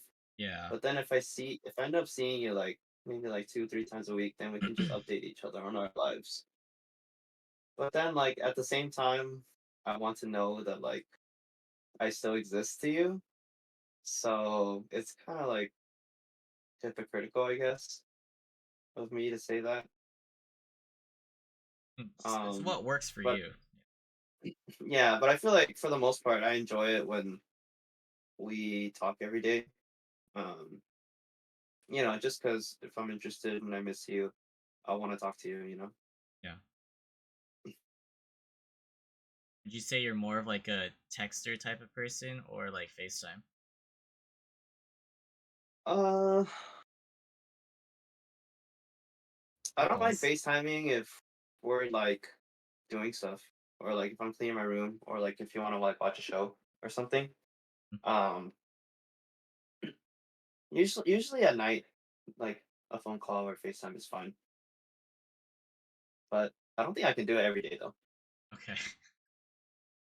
That leads to Yeah. my next question. Like, say you are in a relationship again, how often do you think you would want to see your partner?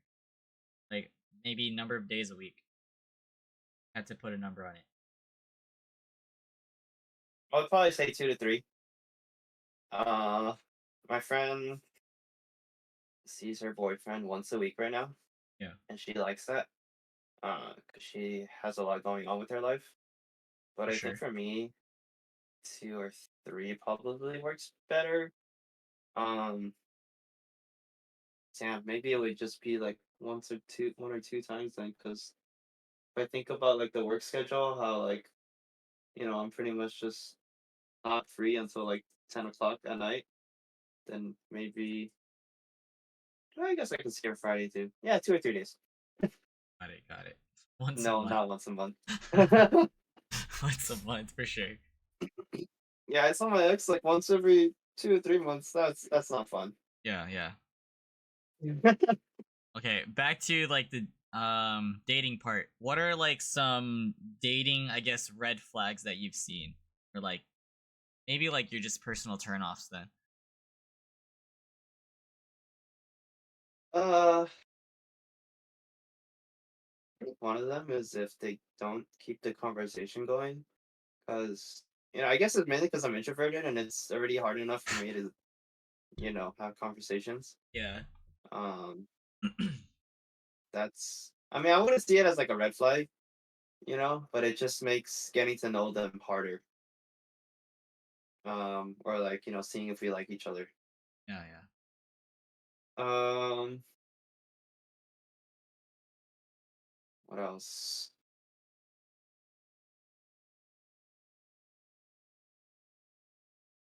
Uh, oh, there was this one person that smoked like all the time. That's like every time we went out, he was like, "Hi." I was like, I don't know how I feel about that. Okay. Personal Um, preference. yeah, because I used to smoke a lot too. This was actually during the time that I smoked a lot, but I wouldn't be like high all the time. And then eventually I stopped Oh, you're and talking about like just weed? shifted to yeah. Oh, She okay. was she would always be like yeah, like whenever we go out, she would always be like high. So Okay. um I think just always needing like intoxication is probably one of the red flags then. Or something like that. Yeah. So that was more so about dates. How about just in general? Like kind of like deal breakers for you? Um oh man. I know I have some deal breakers that I can't think of. All good. If it comes up, just let me know. Yeah. Uh boy. Um yeah, I can't think of any at the moment. No worries, no worries. What would you say are like your love languages if you had to rank them? Think it's physical touch and Acts of service? Acts of service are the highest. Yeah. I think gift giving's after that. I don't remember the other ones though. Words of affirmation and quality time. Oh. Okay, maybe not acts of service, quality time instead of that. Yeah. Yeah. So it would be those two. Physical touch I think, and quality especially time. because like yeah, especially because like if we're only gonna see each other like 2 or 3 times a week. Yeah. Yeah. The lowest is words of affirmation.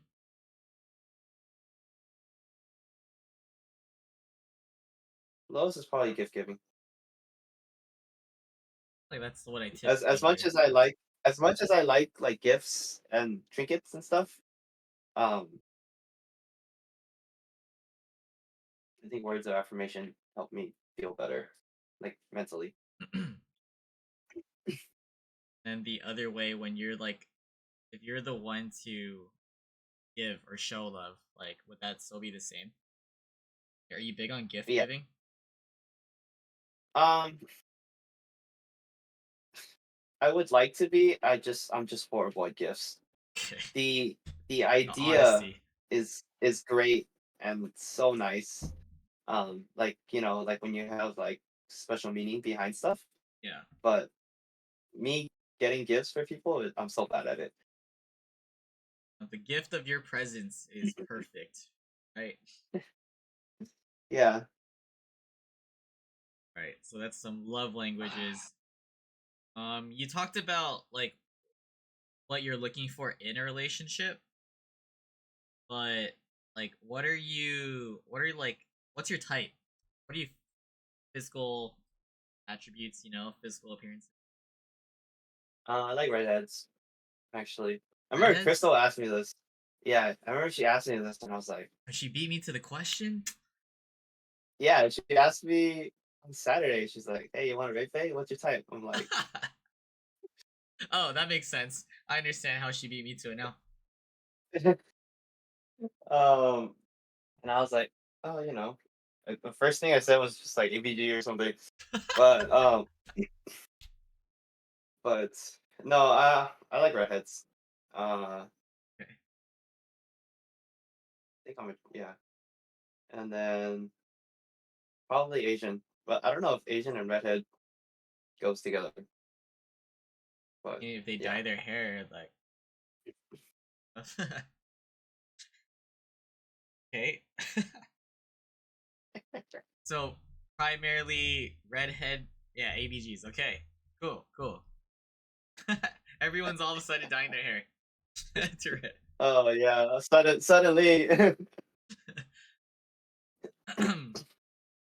All right, so like the people that you've dated, like even on Hinge and stuff, they're all Asians.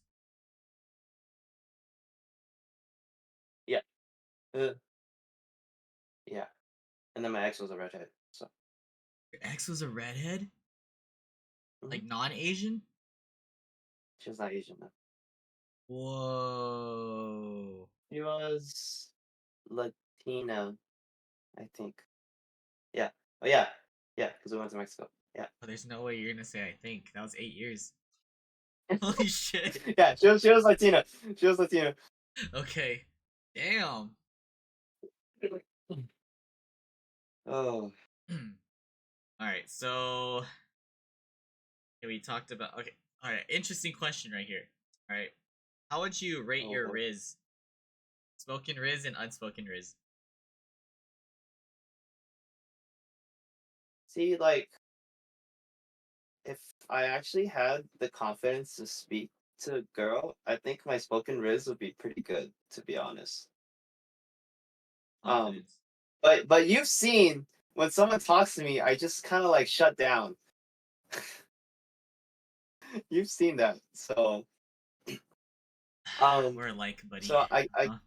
I guess my unspoken riz is up there though, since Yeah. Okay. we'll talk about that. But I think that's up there. That okay. Yeah. Alright, so we talked about appearances, personality, word red flags. Do you believe in second chances? Yeah. Um, I probably wouldn't do second chances, but I believe in them. I believe that people can change, yeah. But in terms of like relationships, I probably wouldn't do second chances. Um, So like they were yeah, because to I think, cheat.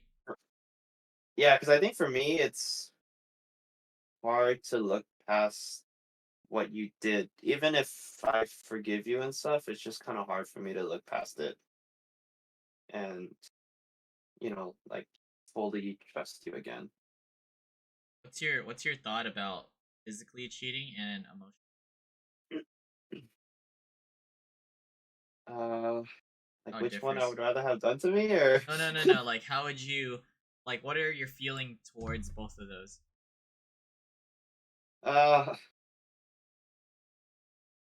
I mean, both are pretty bad. I think,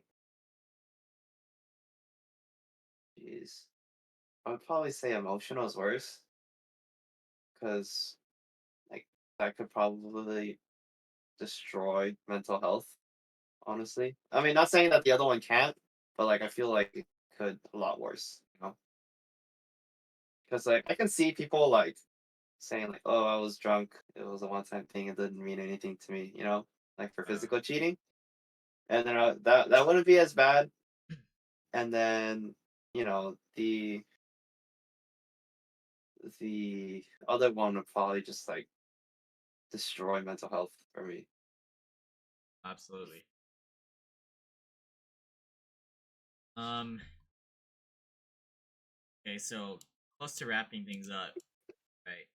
What general dating advice would you give to other people, and even relationship advice? Communication is one Um, for sure. Talked about that.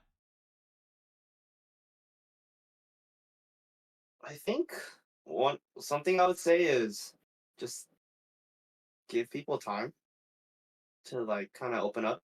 Because some people take a while to open up, and some people will also hide their true selves, like whether it's good or bad. So I think just give them time so that you can kind of see exactly the kind of person they are. I say that because I'm also the type of person who I don't want to say rushes into relationships, but gets crushes pretty quickly. But then like I'll realize after like 2 months that like, oh, it's just a crush. I'm not really that into them, you know, or like they'll Real. do something that like I disapprove of or something like that, or like I see their true colors or something. So just give it time. Don't rush into stuff. Really good advice, honestly.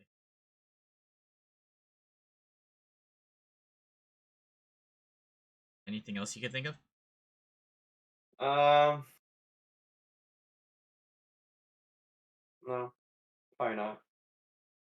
All right. Have you ever shut someone down or rejected someone? Um, yeah, actually, the first hinge date I went on. They asked you out? Okay, so we were walking by the beach, and then I think she like asked me if she wanted to hold my hand, and I was like, no, I'm good. Um, because I wasn't interested. So I was like, I'm good. Uh, Ugh. Ow. Doesn't that instantly make it awkward, like for the rest of the date? oh no, yeah, that it was definitely awkward because we were in San Diego and then we had to drive back. It was awkward. I'm good is crazy. Like you could Funnily enough, that was actually when I went to go pick up my EDC ticket for last year. oh. Yeah. Okay, like looking back at it, would you do anything differently? Because I imagine like it's just holding hands. Maybe you could just go through with it, and then by the end of the day, when you go home on your own way, you could just like end things or just let it be known that you're not interested, or the now I'm good awkwardness. Yeah, maybe I should have done that, but like I was also on the thing that like I didn't want to lead her on to. Um, Oh, okay. so Yeah. Valid. I decided to just go the horrible route. Yeah, some may say that's not the horrible route, honestly. So now that I'm thinking about it, Yeah. you're just being honest. So respect that. Ouch. Do you believe in the right person, wrong time? Yeah. I mean, I would say my ex was probably the right person, wrong time. Um, like if I met her now and I didn't know her before, Oh, then because like we were talking about getting married and stuff. So yeah, I believe that. oh, okay. So I assume then you would also believe in the one that got away. Yeah. Um. Yeah. Although I don't see her like that. Yeah, yeah, yeah. Okay. Well, let's switch gears a little bit here. Significantly about relationships, and then I'm sure there'll be more to talk about once we get into the rating stuff. But I do want to Oh talk. yeah. Yeah, I do want to talk about like mental health for a bit and just like your physical well being. How do you think you're doing right now? Like on a scale of 1 through 10, like 10 being great. Uh. Let me go pee first, real quick. Okay, and just think of your answer. Yeah. Yeah. Yeah. Right All there right. I'll be back. for sure. All right, guys. Thanks for tuning in so far to the Chat with Wilson live stream podcast. This is episode 21 featuring Gary, aka feinum9. I appreciate all of y'all. I see all the chats and everything. Alerts are offline, just a heads up, so I can't see if anyone like dropped by or through alerts. Want to get crawfish? I do want to get crawfish, but but when? Hello, everybody. Thank you for the lurks as well, and just for stopping by. I'm like very invested whenever I have podcasts to like learn about my friends, just to hear about their thought processes. Wait, really? We could go tonight? What time does it close? What? Crawfish's place is closes that late? Justin, what's up, Justin? Back to Cosmic Meadow. I don't know. I want to do things differently this time at EDC. I want to be able to like actually venture around and not just like stick set by set by set. Like, I don't know, something exciting. Closes at 4 a.m. Yo, I'm actually down. Let me wait. Which can you guys text me the place? Yeah, let's run it. Hi, Angel. Thanks for dropping by. I saw your message too. Thank you. Used to be a redhead. Hey, I used to be a redhead too. I'm sure we all had our phases of being a redhead. Oh, this is exciting. I love crawfish. Or no, I like seafood bowl, not specifically crawfish. What's up, though, everybody? We're gonna wrap things up pretty soon. We're gonna talk about mental and physical like health, and then just like goals in life, and then we'll wrap it up with the good old rave talk to end on a happy note. I typically do. Yeah, seafood boil. I mean, if you want to go too, maybe like everyone can let you know. You in the loop.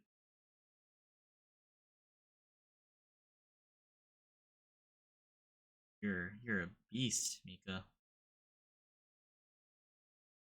What's up? Huh, I'm back. All right. So, what are your thoughts? Like, how are you doing? Uh, mental health wise, I would say I'm at like a 6 or 7 right now. Um, I say that because like I feel like I'm in a good place, Yeah. but obviously I could be happier. Okay. What do you think? Um, Like, why do you feel that way though? uh, well, there's just like, oh, sorry, wait. Oh shit. Um, there's just like other things that I guess it's just my goals in the future that I want to get to that would kind of make my life complete, I guess. But I don't know. Those are like materialistic goals, Yeah. and I don't know if that'll actually make my mental health shoot up to like 10. But like for the most part, I feel like I'm in a good spot. I'm like happy. You know. I was gonna ask you about goals, but we could talk about that too. Say materialistic. Are you thinking like the American dream type of stuff, like to be financially comfortable, maybe like that dream job, Yeah. dream house, family life, take care of everything. Yeah. So it's mainly that, and then just like when do I get to stop working, and then I get to do whatever I want to do in retirement. Damn, yeah, you're thinking long term for sure. What other goals do you have? Um. I want to get another car. Um. I want to get a Supra by the time I'm 30. I don't know if that's gonna happen, but that was one of the goals. I was gonna get a Supra instead of this car, but this car is like way cheaper. So, Supra, okay. Wait, so you said when you're 30, so how many years do you have? um, shit. How old am I? I'm 26 now. I just turned 26, so I still have 4 full years. Considered OnlyFans. Just kidding. Had to be subtle with that. You 4 years, know, guys. just speed pics. Nothing serious. Okay. Yeah, so do you have any other goals? So there's definitely the car. Um, one of the goals is like I want to retire by 40, but Yeah, like that's like fucking that's long, long ways away. yeah, just And that's also if I don't have any kids, yeah. because kids will definitely make that a lot harder. Um, but in terms of like short-term goals right now, I'm kind of just coasting because like last year or like 2 years ago it was really just start my new job and then focus on myself, Yeah. and then it was I got my car, and then it was like spend a lot of time modifying my car, and then now this year it's just kind of like I guess finding new hobbies to get into to keep myself happy. So So, like, thinking in the long run, now that, of course, you're older and stuff, might be hard to think about this because there's a lot of uncertainty and you're trying to, like, live life comfortably being by yourself. But do you still have, or maybe, like, never had, you have an ideal age of when you want to be, like, settled down to, like, actually consider having kids? um I honestly thought like I'd probably have kids like 28 to 30. um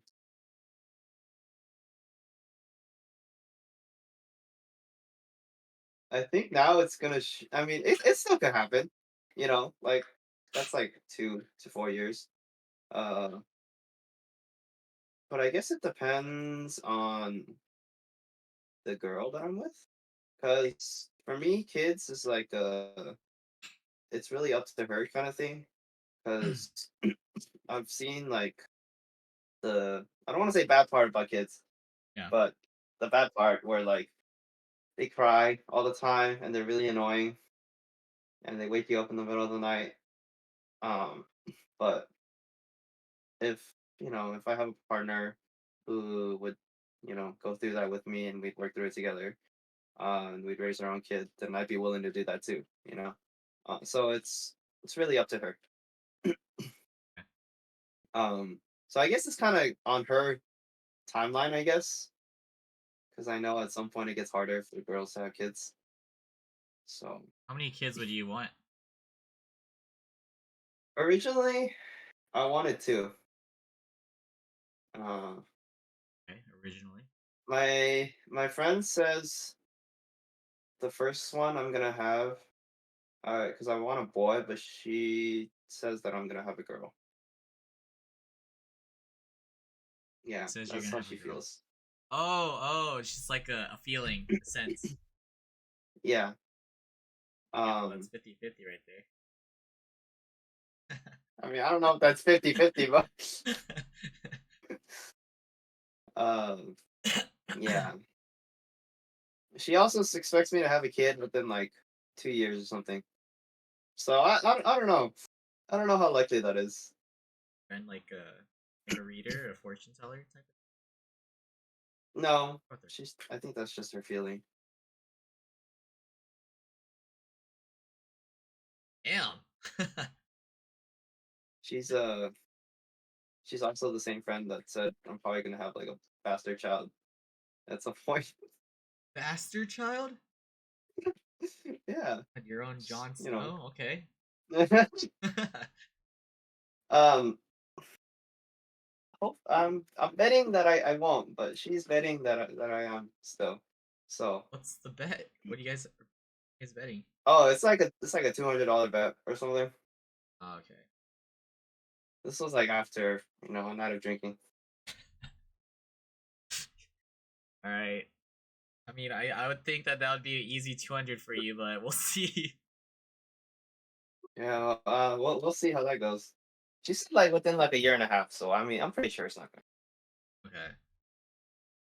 All right. What lessons would you give to your younger self? Oh man, there's so many things I would change about my younger self. Uh,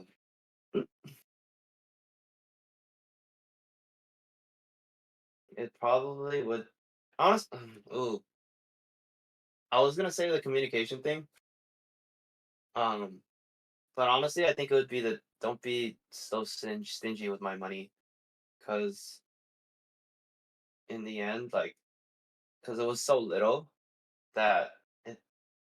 I mean, obviously it matters to like save whatever money you can, but like, because it was so little, it really didn't matter how much I saved. So probably could have had a lot more fun with that instead.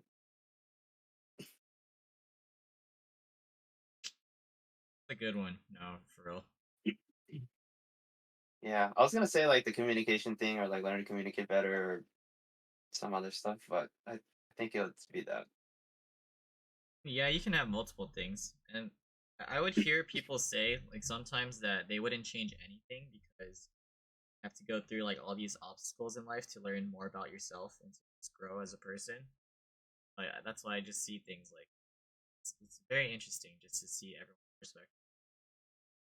Yeah, that's why like with the breakup of my relationship, I was like when I look at it now, it's like that's kind of like a canon event for me where it had to happen in order for me to be kind of person that I am today. Because I don't think I would have changed to be this kind of person if that didn't happen to me.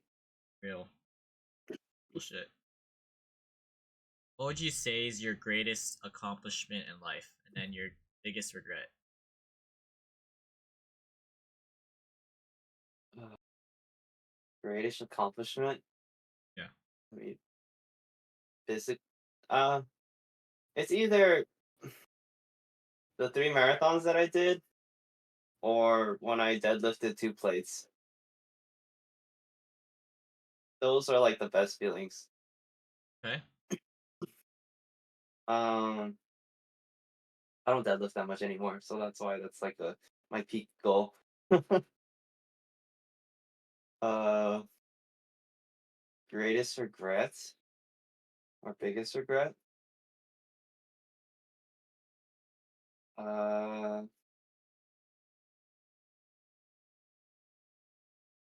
I would probably say the person just the way I was the first year in my relationship. That first year was bad. It was really bad. You were young, man. You were a sophomore. Yeah, I know, but like I'm just surprised she stuck with me after that. That's Yeah. also why I said that's also why I said to take your time and let people show who they are because it took me forever to come out of my shell as a person. Yeah. And yeah. Okay. All right. So, with you, like you were talking about how your mental could be better because of towards your future. You're thinking about that.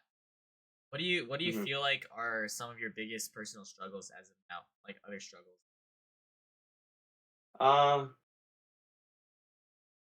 I think it's just how lazy I am. Um, I have these goals that I want to reach, but I just don't have the drive to push myself to get there faster as much as I want to. Um, I'm kind of just content slowly getting there, you know? Yeah.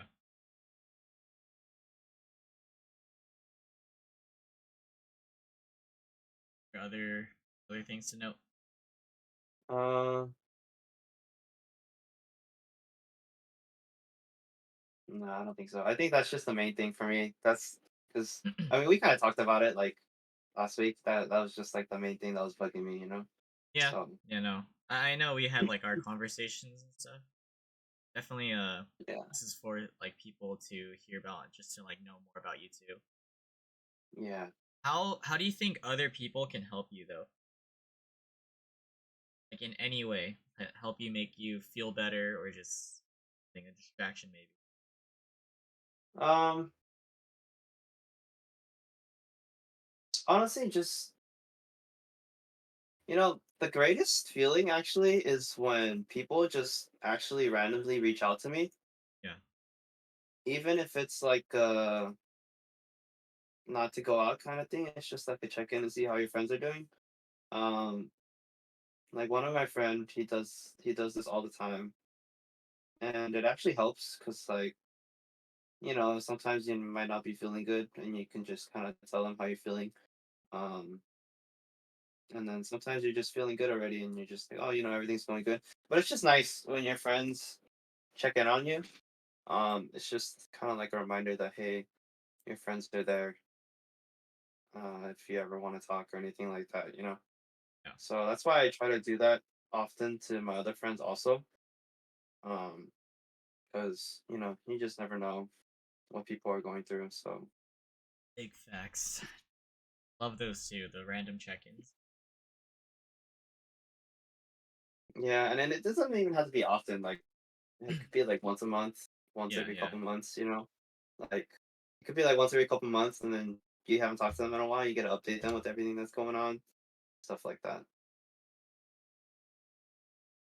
Okay. So how do you personally like cope with your frustrations, or like how do you let it out or deal with it? Normally I'll just journal. Um, because since for the most part, I I don't like go. How do I say this? Um, I don't. I guess I would say like I don't like talking to people unless they ask me how I'm feeling, Yeah. because I don't want to burden Put it them. on them. Yeah. Even though like a lot of my friends will be like we're You can talk to friends, me. it's yeah, exactly. Yeah. Um, So real. so I usually don't, start talking about it unless they actually ask. They're like, how have you been? So like some of my friends will ask me like how I've been, and after I tell them, they're like, okay, how have you really been? So Real shit. um yeah, because they know that like I'll just say yeah, I've been good, I've been okay, whatever. Um, but then they'll be okay, but how have you really been? But yeah, otherwise I'll just journal because like sometimes I'll get a lot of thoughts stuck in my head, a lot of issues that I'm going through that I can't really work through. And it just kind of feels like therapy, I guess, where journaling is as if like I'm telling someone, as in like I'm getting the thoughts out of my head, Mm. like going somewhere else. So it kind of just feels like a weight has been lifted off my shoulder, and that like or maybe even when I'm writing it down, that like I come up with a potential solution to how I want to solve this particular issue, or like I decide at the end, okay, after all this, maybe I can't even solve this. Maybe it's just something that I just have to give it time, and eventually it'll just go away. Okay. Very cool. Um, Very other cool. other than that, I use the gym helps a lot. Um, Usually the Definitely. physical exercise helps me, like it gets my mind off things. Because like I remember, since running in high school didn't used to be as fun. Whenever I was like going through issues in high school, after I would run, I would kind of forget what I was so angry or upset about. So that really helped also. Speaking of the journaling part, do you ever just like look back at it and just like read some stuff that you wrote down? Oh yeah, I remember. I would look back at some. So like I also journal for like big events. So like for Davin, I journal too, just like stuff that happened, stuff that made me happy. Yeah. Um, anything that happened basically. And then I look back at it because then like sometimes I can't remember everything, which is also why it's great for me to write it down. Yeah. Um, also when we black out, uh, it's just nice to write down whatever you can remember at the time because then you'll also forget it. But yeah, I have gone back, like I've looked back at how I was when I got out of my past relationship, and I was like, wow, I'm in a way better spot now than I was before, Yeah. So I can see the kind of things I was writing and what I was going through, and it's um, just crazy to see how far I've come. Oh yeah, man, journaling. Yo, Kaipo, thank you for the raid, by the way. Welcome in, Raiders. I hope you had an amazing stream and have been well. How's it going, my guy? Sorry, my alerts are offline right now. And yeah, we're just like talking on a podcast right now, episode 21, featuring the homie right here, Gary. Just like finishing stuff about like mental health and just like your physical well being. So everybody, yes, always good to self reflect. And speaking of that, like when you journal and stuff, like did you mention when you started journaling? I started when me and my ex broke up Okay, so that was a because huge change.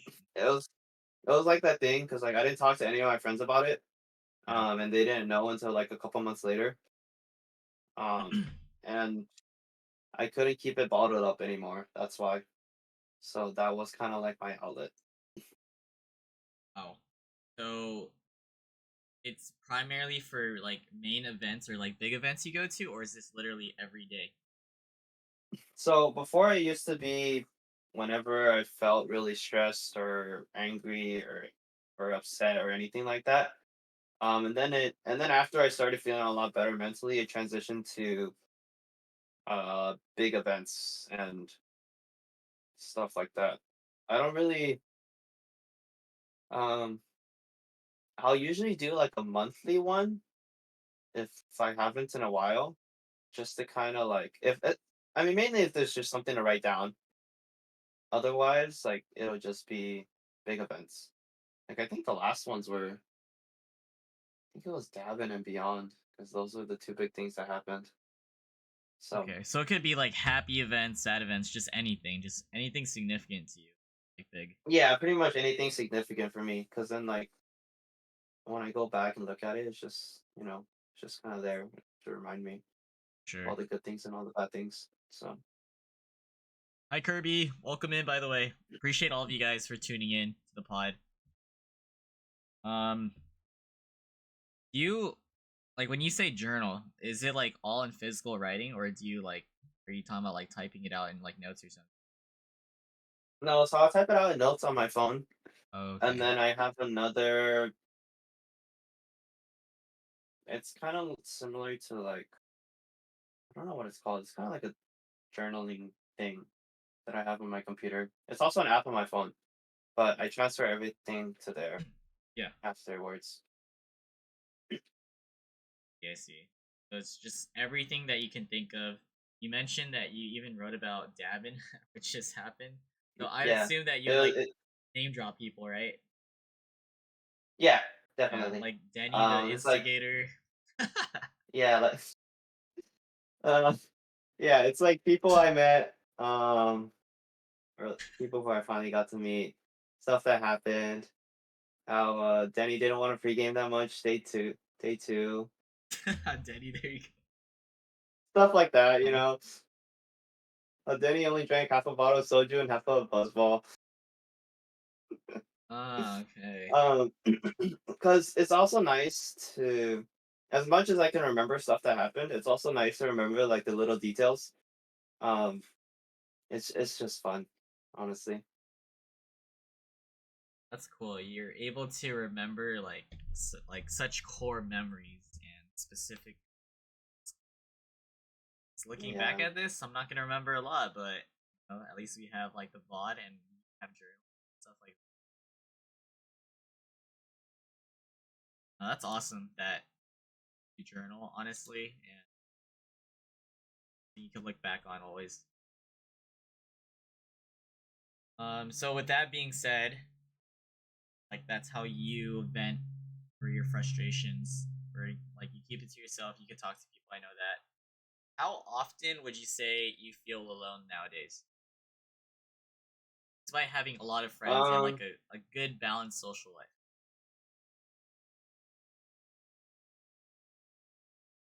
I I guess I would say every day because that's kind of the reason I would go on Discord, hang out with everyone because I don't want to just sit in silence, Yeah, or I would throw a stream on in the background while I'm doing stuff. yeah, Um, not that it's like a bad alone.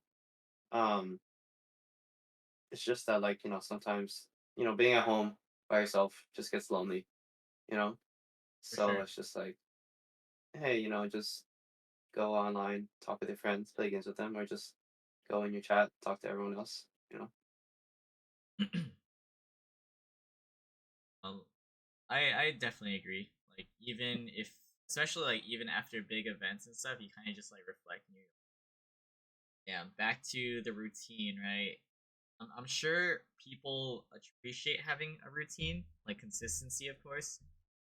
Can't help but to like feel down at times. Yeah.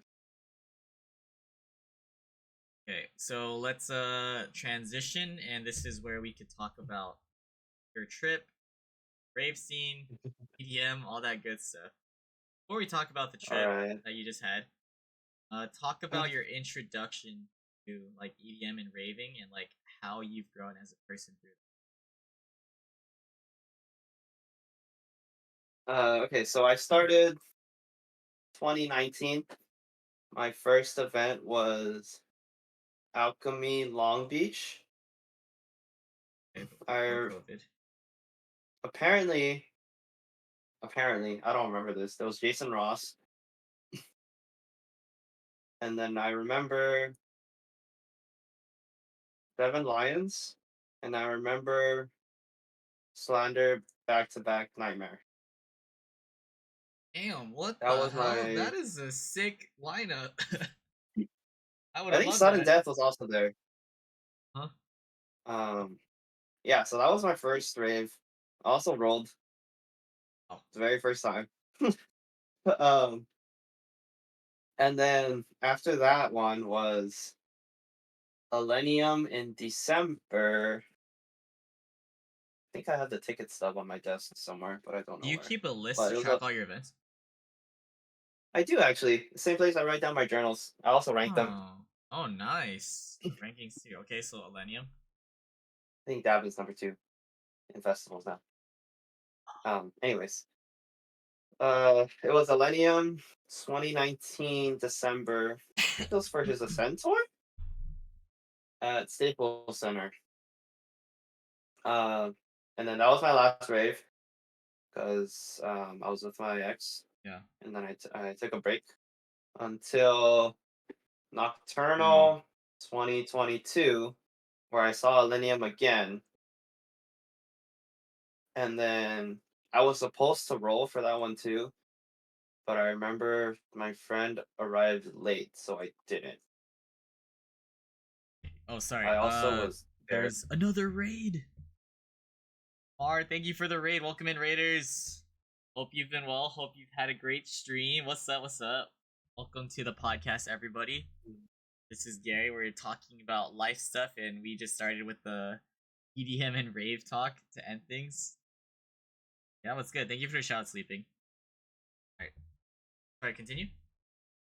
Uh, yeah. So my friend arrived late for nocturnal, and then 22 nocturnal.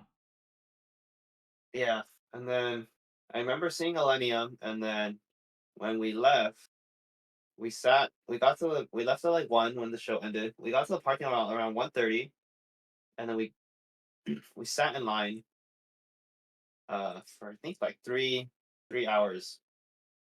We just didn't move in the parking lot. Which this is Holy why I'll never go back to shit. nocturnal. So like my friend who was driving, he like put the car in park and he fell asleep. And then he That's woke so up real. and we he woke up and we didn't move. Like that was like wow. Um so that day I didn't get home till like 5 or 6 in the morning, I think. I think my friends were already home and eating before we even left the venue. And we left like to our cars at the same time. They just parked in a different lot. So they convinced you to Um come out like after you were like on a hiatus? Yes, because I was originally supposed to go to Zed in the park 2022, but Oh I yeah, didn't. yeah. You said the one that And you missed. then and then yeah. So it was easy to convince me. It's pretty easy to convince me to do stuff. Um like you just gotta ask. And then if I say no, I mean Wait, hold on. You can't say no that. no no no no, Yeah. no, never mind. I'm taking No, it back. I'm taking it back. I didn't say that. I didn't say it. I'm taking it back. I'm taking it no. back. Anyways. Yo, Saber, where you Anyways. at? No no no no no no no no. I heard Never you mind. have I a. take it I back. heard there's a weekend or like Arm& Hammer this weekend, right?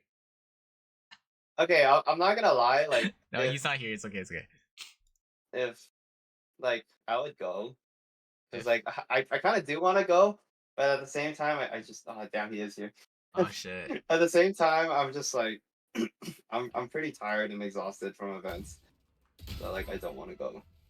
But I'll say it anyways. But it's pretty easy to convince me to go. Like if you ask me, usually persistent asking will get me to go. Okay. Um, Okay. like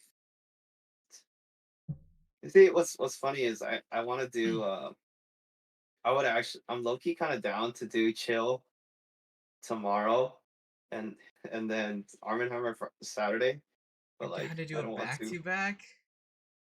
My God, so Um, proud of you, I man. mean, well, cause like I'd be in San Diego for chill anyways, and Saber wants me to go to Arm& Hammer, so I was like, I might as well.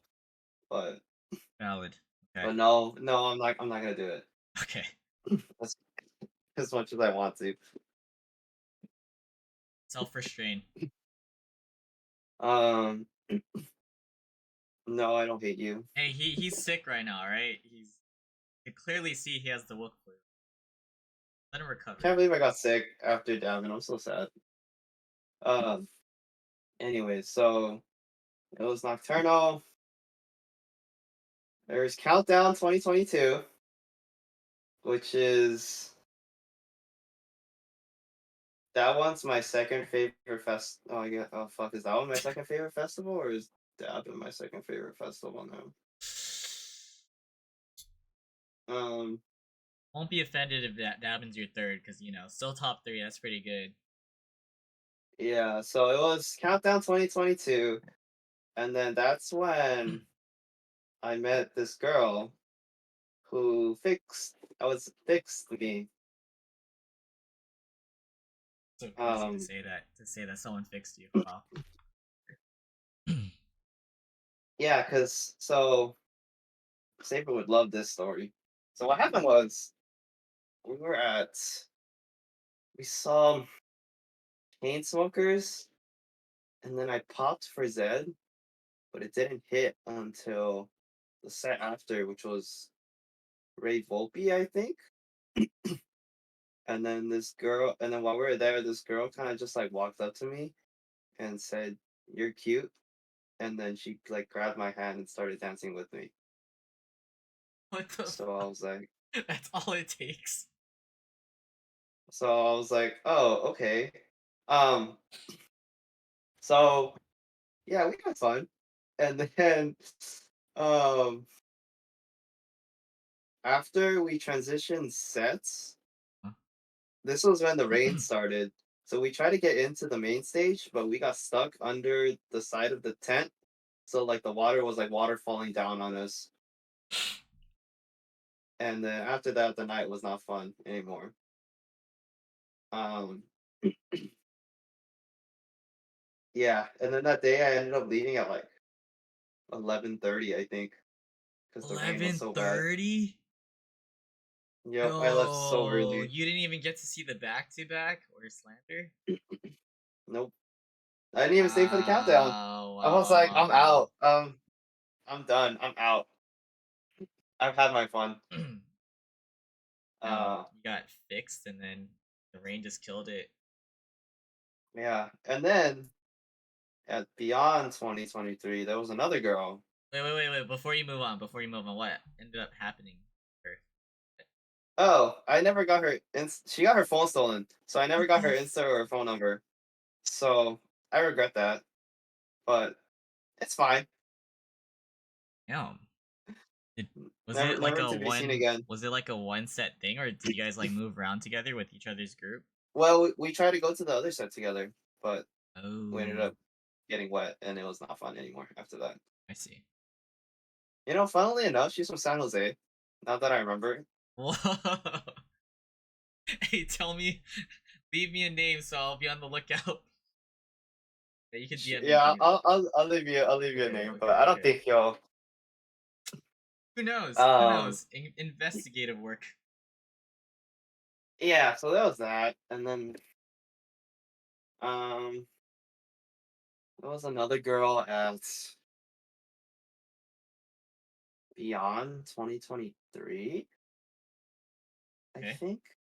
last year. So that one I went solo because my friends didn't want to go, and then my other friends were like, "Oh, we have a ticket," and then they were like, "You want to come?" I was like, "Oh, sure."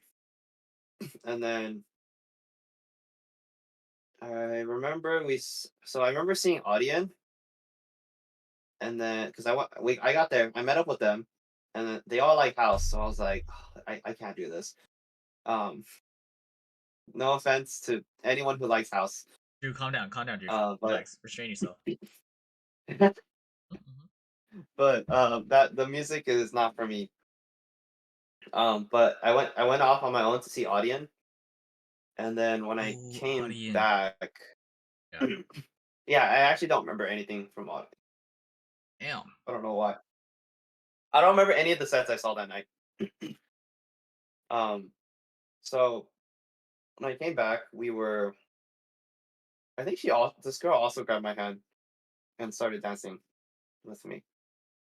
Um, Another but she was like assertive. part of, Uh, yeah, I need an assertive girl. there you go, Saber. Now But you yeah, know. she she was. I remember she took me to a house set, and I wanted to leave so bad because I was missing Elefante. I was like, I was like debating if um I should leave the girl or if I should go or if I should stay. Hmm? I ended up staying.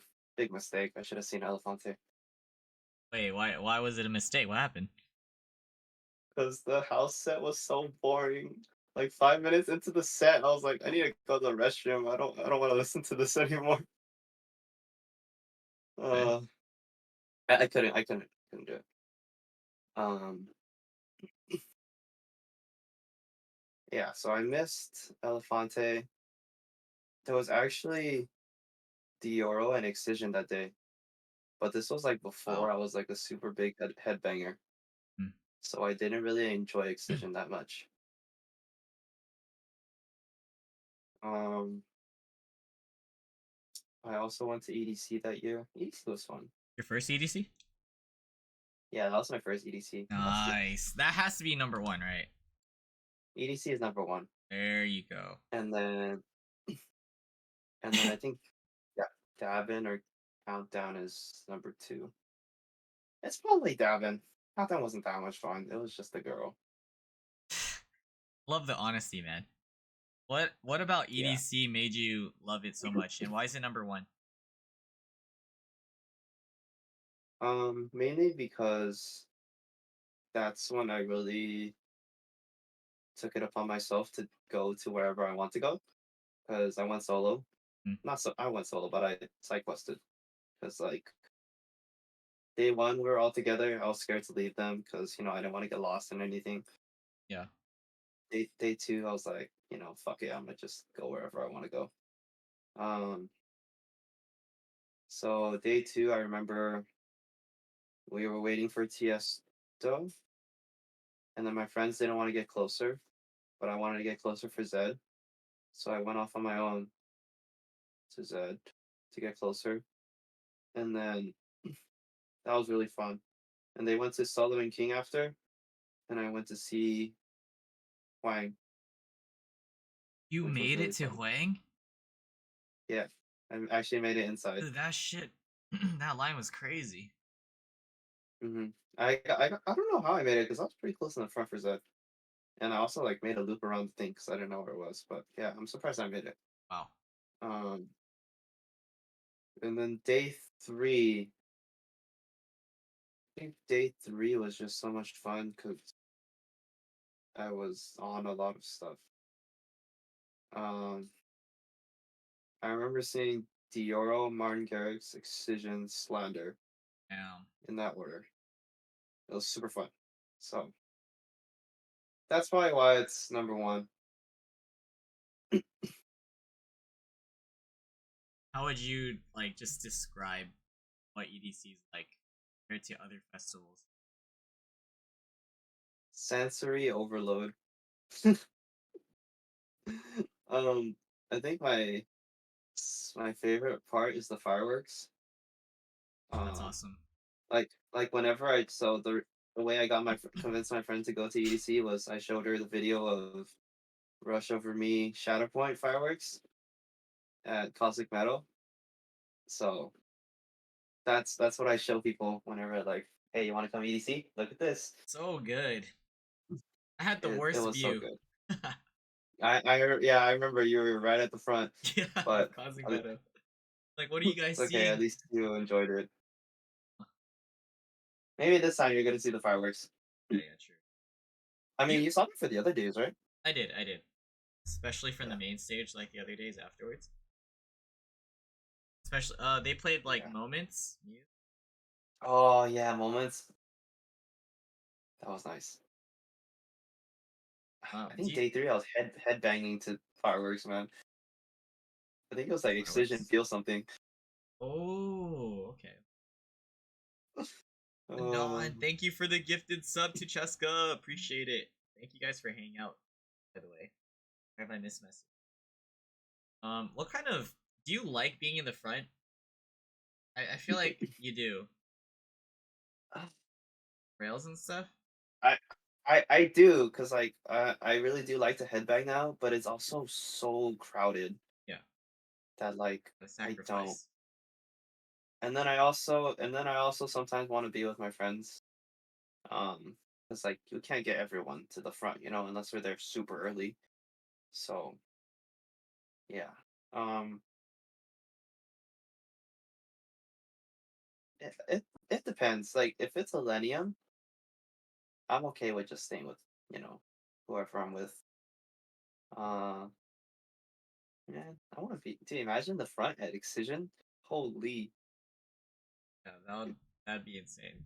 No, 100%. Um, I don't know, but like it depends on the event. Also, I guess like in terms of EDC, with how much moving around you have to do, I'm thinking it's not really feasible to be in the front if I gotta transition stages.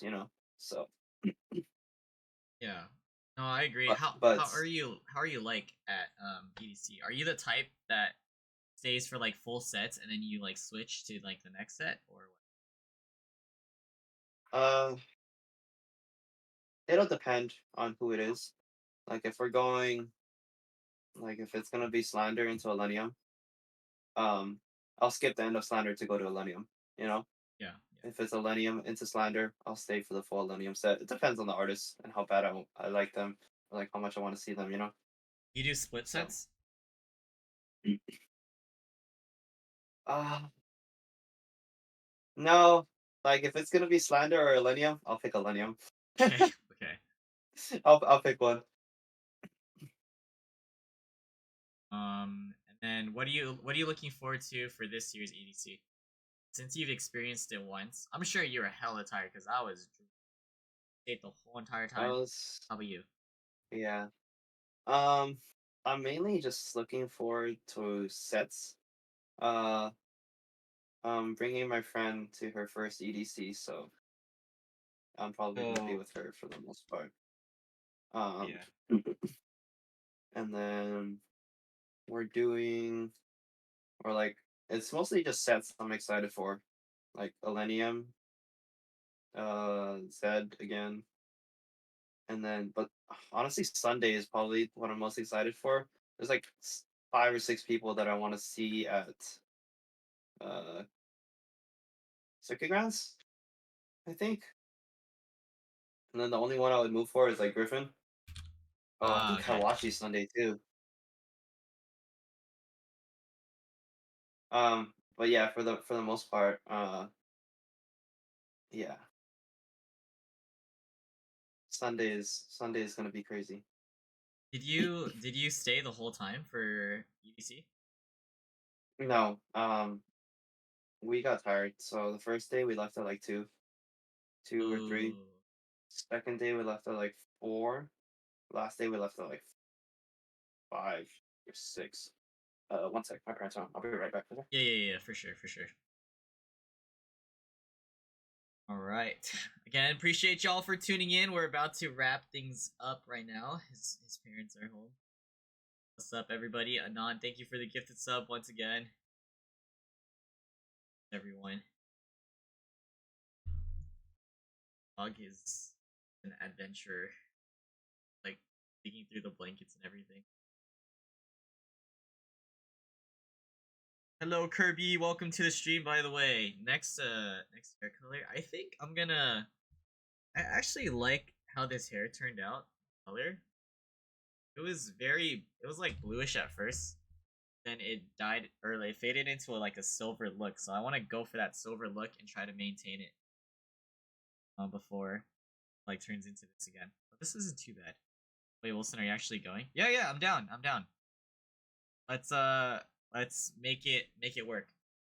Yeah, tone it. Gonna have to bleach and then tone it and dye. I want to do it before EDC, so I'm looking to try to do it next week. It was only blue for like 1 or 2 nights, and I honestly don't need it to be. How it faded into silver by the time we went to Land was like perfect. I didn't know you dye your hair. Wait, what? You don't get platinum? And probably platinum.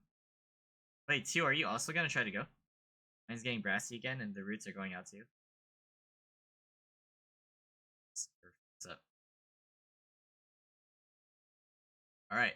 Hello, Hello, his name's Charlie. Harley. All right. So we're getting pretty close, wrapping things up. Um. So how long do you think you'll be raving for, in your opinion? um, See what's funny is I want to stop soon, but it's like, oh, events keep coming up, and I just keep buying tickets for them. Keep meeting friends that rave. Um, yeah, I keep meeting more people at raves, and they want me to go to more raves with them. So, right now, I currently have what do we have? We have EDC, Millennium, Lost in Dreams, nothing in August, and I have Zed. I think I'm gonna do both days of Zed, by the way. Yeah, 3 festivals Welcome. and that shows. Um, Lit. I may do the Porter show. All of my friends are going to it. Some friends here, and then my friends in SD are going, so I may go. Yeah. Um, but I was leaning towards no, but everyone's going, so maybe. But I don't know. I was kind of hoping to slow down after that. Same blue. No, after Oh, Zed. after that, okay, okay. Yeah, after Zed. How would you describe And yourself? then Oh, what's that? you guys also want to go to Breakaway too, probably. Ooh, I forgot about that. Yo, that's a big possibility. That would be crazy though, because Yeah. then Escape is also amazing. Right? They're both in October, I believe. Or actually, Yeah, I mean, I guess it depends on lineup, but I mean, Breakaway is closer to you guys, so. yeah. I was gonna ask, what kind of raver are you? Like type of raver? Um, I thought I was like the solo side quester, but like I've really enjoyed being with friends. Maybe it's because my friends don't rave that much anymore, and I see them like every day. That I'm just like, all right, bye bye. Like my original group of rave friends, Yeah. where I'm just like, all right, bye bye. I'm gonna go off my ice now. I'll do my own thing, you know. Um, but I've enjoyed being with friends like recently. So I guess so it really depends on how I feel for one. Like if, for example, at Millennium, where I took a lot, I felt more comfortable just staying with everyone rather than wandering off on my own while I'm like that, you know. Yeah. And then also it kind of depends on the festival too. Like if they want to go see someone, but I want to go see someone else, then I'll just go off on my own and see the other person, you know, which is what I'm comfortable with doing now because I've done that at EDC. So Yeah. No, I definitely see that, especially when I first met you too. You're already like wandering off on your own, so I get why you're yeah, so comfortable with that. um, man, the first time I met you, wow, that escape was that, Oh that boy. that doesn't actually count as our No, first meeting, that was by the way. so troll.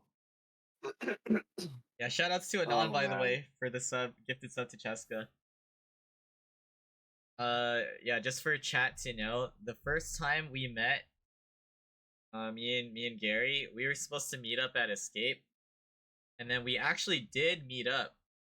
And as soon as we met up, he met my group, right? The group that I was with. As soon as that happened, we went into the crowd for like one of the stages for William Black, I'm pretty sure. And we yep, were like following each other in a line, and then the line broke, and then just lost all of yeah, my friends, and we had no service. It was yeah, just like me and two people. And then yeah, you because were people literally like ran through us. I was like, bro, and then you were literally with all my friends who you just didn't even know. yeah, I didn't even know. And you practically stayed with them too, right? Yeah, I stayed with them the whole set. I was like, yeah, I'll just show you. Like fuck it, just get Yeah, get we're it. we're directly in the center. Yeah, Bro, that's so crazy. I can't imagine just like meeting your group and then you and then you're just gone. And just like staying with your friends that I've never even met. Especially if you say you're like a more of like an introvert too. I don't know. yeah, I was probably just like there, be like, oh hello, I'm just a random person here, Two was you in know. that group. Two was in the group that got left behind with you. Oh yeah, I probably did meet Yeah. you then. And I'm like even Merrick and like Crystal.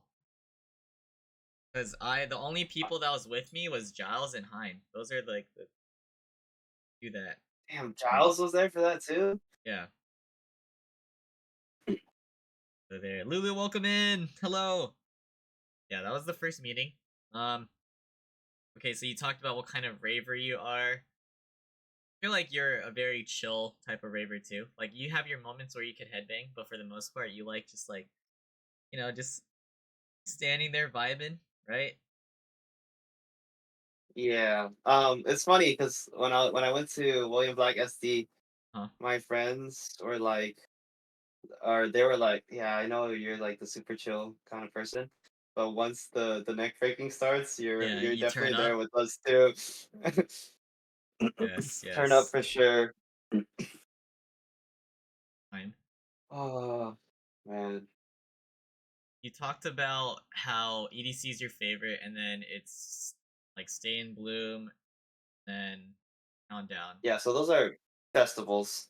What about shows? Um, What's your favorite show sh- that you've been to? it's I mean it's not really fair because trilogy, but it's trilogy. Yo, yeah.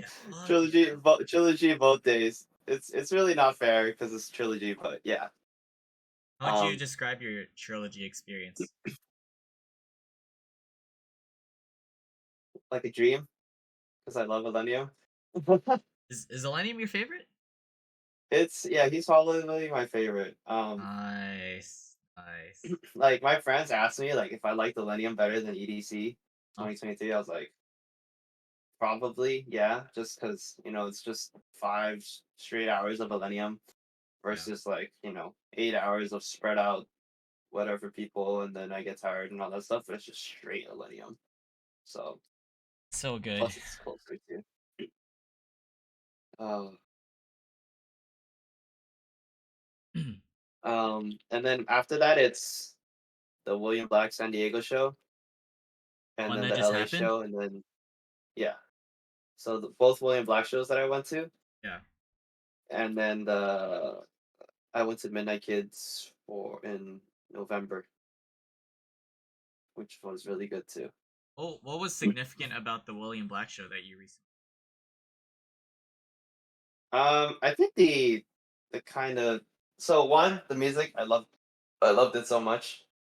Um, and so I think music plays a really big part of it. Like if I really like the artist, then I'm pretty much gonna like the whole set. Um, so yeah, Saber was there. We were having fun at the rails. Clarity's here. Welcome Uh, in.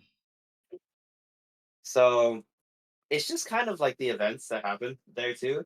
You know, like the William Black LA one was for my birthday, and then um I actually went solo to the front to meet Hein, uh, and that was super fun. And then the SD one, which is kind of a repeat, but instead of just having just one friend with me, I had like a whole group of friends with me at the front. So Nice. Solid group. yeah. Okay, let's do a quick recap of the Stay in Bloom weekend. What were your expectations before going, and then what ended up happening for you? How would you describe the weekend? As if you were kind of like going off of like a journal again. Okay, This is fresh th- memory. this was this was how the weekend was supposed to play out, right? Okay. Yeah. So I was supposed to get there. Me and Cherry was gonna pick me up. We're gonna hang out, and then me and you were gonna do like dinner with just whoever, right? Yeah. And then that would be it for Friday. And then kind of Saturday, I wasn't planning on going to the after party Saturday, so I was like, oh, I don't have a ride, and oh, it's so far away. 'Cause it is so far. Um, and then Sunday went exactly as expected. Monday, Monday went pretty much as expected too, honestly. But yeah, the the Imaginarium was fun, and then you were like, oh, here. Um, Uh huh. yeah, so I can't believe. Oh yes, I can't believe Saber was there on Sunday. That was not expected. That was not expected at all. I was very excited to see Saber because I know he wanted to rave with me. Because he kept trying to get me to go to Arm& and Hammer. Yeah, I was more surprised, and Ali told me that he was there. Um, yeah, so Friday I did not expect us to go to the club. Yeah, we went Um, to Imaginarium, and then we're like, it club time. yeah. Here was fun. Uh, I don't really remember much of Joyride, Yeah, to be not gonna honest. lie, it was one of those pure nights where the music was just background. Like we're Yeah, it just was straight really up just background vibing. noises. For the most part, we were just trying to run away from drinks. Let's be real here. Yeah, who were Like I we running remember away they from? kept trying to. I don't remember who it was, but they kept trying to feed you shots. Oh, are you talking about Diane? I think so. Yeah. Yeah, it was for sure Diane. You know, she told me to take a shot, and I took it, and I tried to give you guys half of my shot, or like another one, right? Because she gave me another one, and then I was like, okay, this is the last one I'm doing. As soon as I drank it, she came and she tried to pour her shot into mine. Oh, and then she spilled it on you, right? Yeah, and then she spilled it all over me, and then she fucking dropped her glass. Yeah, I And remember then I that. was like, we gotta leave, Uh, bro. We gotta leave. This is yeah. dangerous. Yep. And at that point, we were just like, yeah, let's not drink anymore. Then the other monster, But Denny. we'll talk to Danny. We'll talk about Danny when we get there. Okay, yeah, same here. Um, yeah. So we went, and then we went like to the front at some point too. Yes. Like we moved around like a lot. But yeah, honestly, the music was just background noise. Like I remember some cool hype moments that were fun. Yeah. Actually, I don't, but I just remember there were some. But I mean, for the most part, it's fun. Um, and then day two, uh, day two, we got merch. We Huh? pre-gamed. Yep. Um, I don't think I drank that much day two though, compared to day three. I don't remember how much I drank day two or day one. Forgot.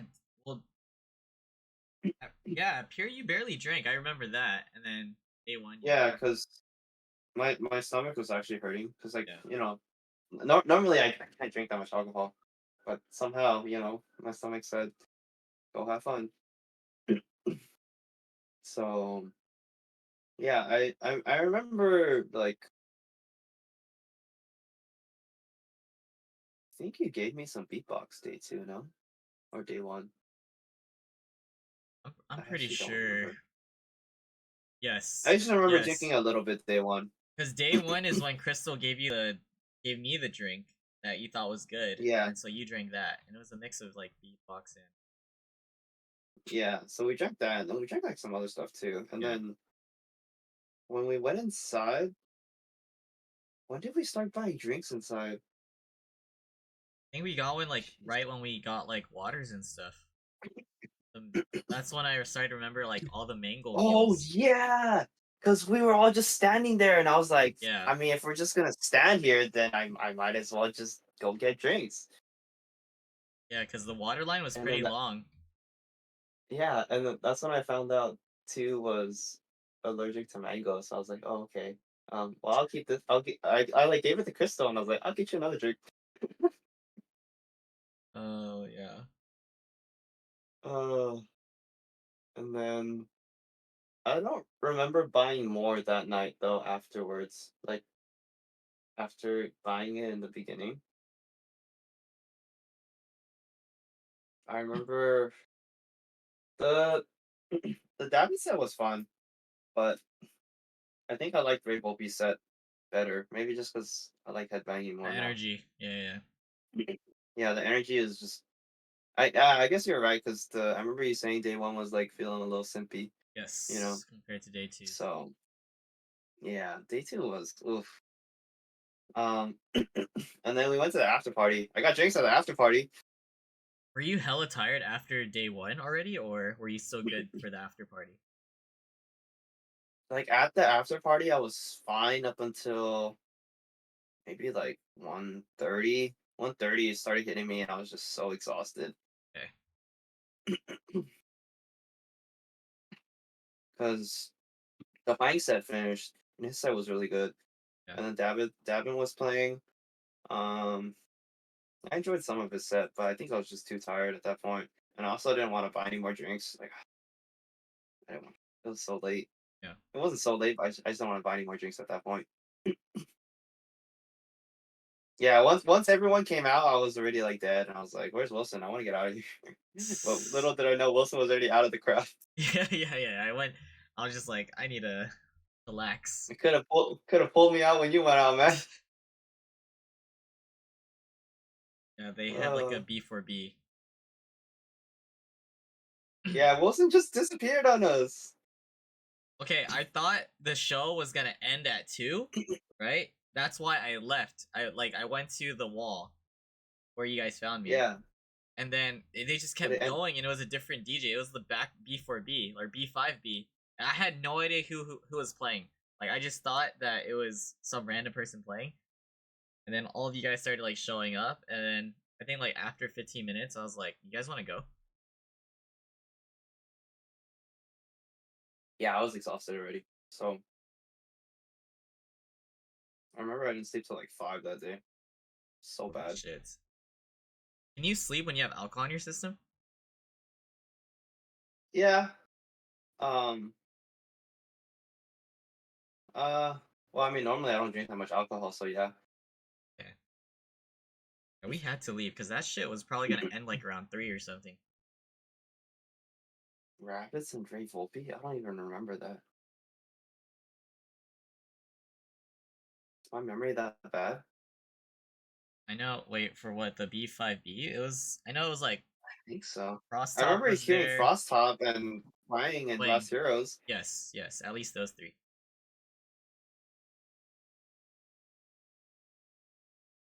No, we have not. Maybe at EDC. Oh, okay. He's open to it. Okay, and then day 2, we met up at the lot. Day two. You're still pretty Day tired. two. Day two. Day two. Remember you walked to I us when had we were breakfast. parked in a different lot?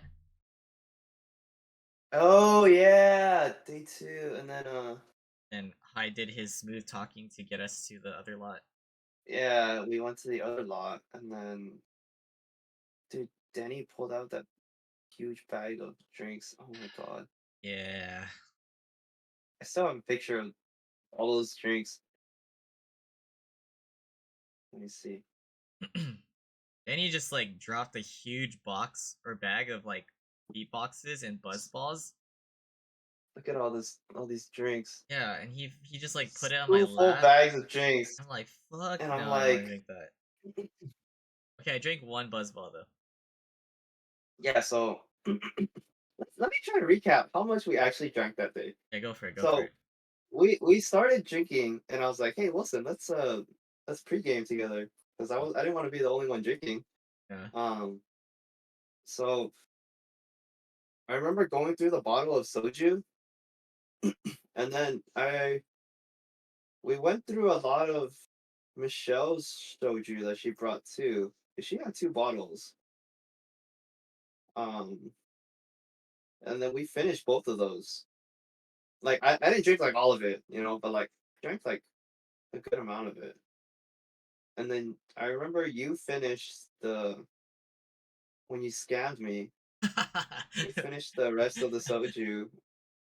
It was the biggest scam ever, guys. Biggest Uh, scam. I it's because like traded. Oh yeah, go at ahead. this point, Wilson was like, he was like, I don't want to drink anymore. I was just doing anything I could to get Wilson to drink at this point. I was so red and I was dying already because I was still feeling the shots from Midway the night before. There was like this little soju left. I swear, just this little that Gary had, and I was like, I'll trade you a shooter, a Pink Whitney shooter, full shooter for that little soju. And he took it. Good deal. Yeah, so we drank that, and then I remember Denny drinking half the bottle of soju, Yeah. and then I think I drank like a quarter of it. Oh, is this the buzz ball? Or was this both? Like that. I remember I remember drinking the soju and drinking the buzzball. And then I think I remember Michelle trying to feed me more Pink Whitney. But at that point I was like I was done. No, it was the one that you were supposed to drink. Yeah, cause she's like, I'll drink half of it or something. I was like, I'll split it with you, and then you didn't even drink the half. I think Danny drank the half with me. And then, but anyways, like you went inside and you drank more, right? A lot more. God, let me look up how many drinks I bought that night. Cause I remember we got in, right? Yeah. And then I was trying to find Saber Alley and Smokes. Huh? And then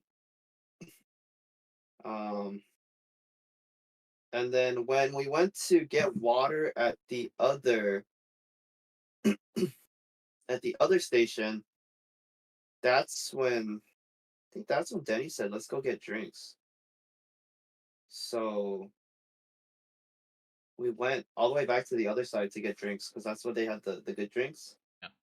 And then they only let us get two because there was only like two per wristband, which was fine because I only had two hands, you know. Um, but I remember I think Denny bought me my first one, and then I bought two. I bought one for Saber and one for Ali and Smokes. And then I think we went. How many more times did we go? It says here I bought drinks two more times after that, but I don't remember.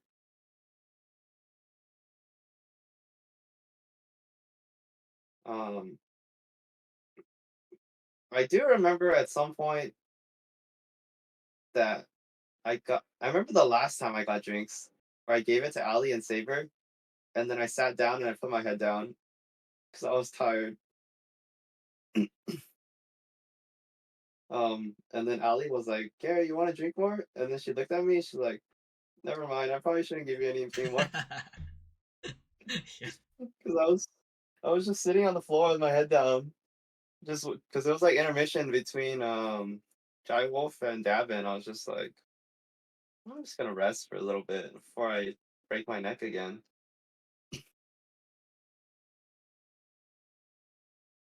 So fun.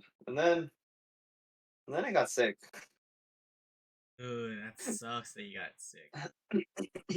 It's because like when I woke up Tuesday morning, Yeah. my throat was just like my throat was it just felt like there was something in my throat, and it just got worse the next 2 days to where I'm at now. Um, You weren't eating too well either, right? Because I know you barely ate oh yeah, a hot pot. my appetite after raves is just bad. Um, so I try to force myself to eat as much as I can. It's just that's just how I am after raves. So Yeah. And this is hey, training for EDC. at least you guys remember Jai Wolf. I don't remember anything from Jai Wolf. What a night.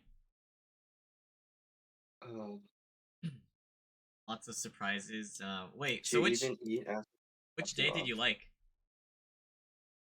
Which most? day did I like the most? Probably day two. Okay.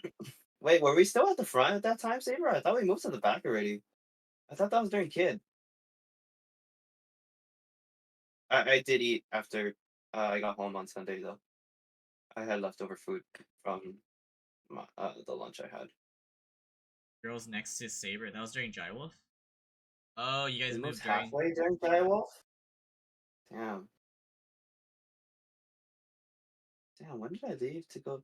Oh, that's when I leave to go get drinks. Cause I left after Chill to go get drinks, and that's when saw Chill walking up the ramp when I got back, and I couldn't take a picture with her because my hands are full of drinks. And then after we moved to the back, that's when I got the other set of drinks. Okay, now it's coming back to me. And the fact that you went home and ended up getting drinks the next day is crazy too.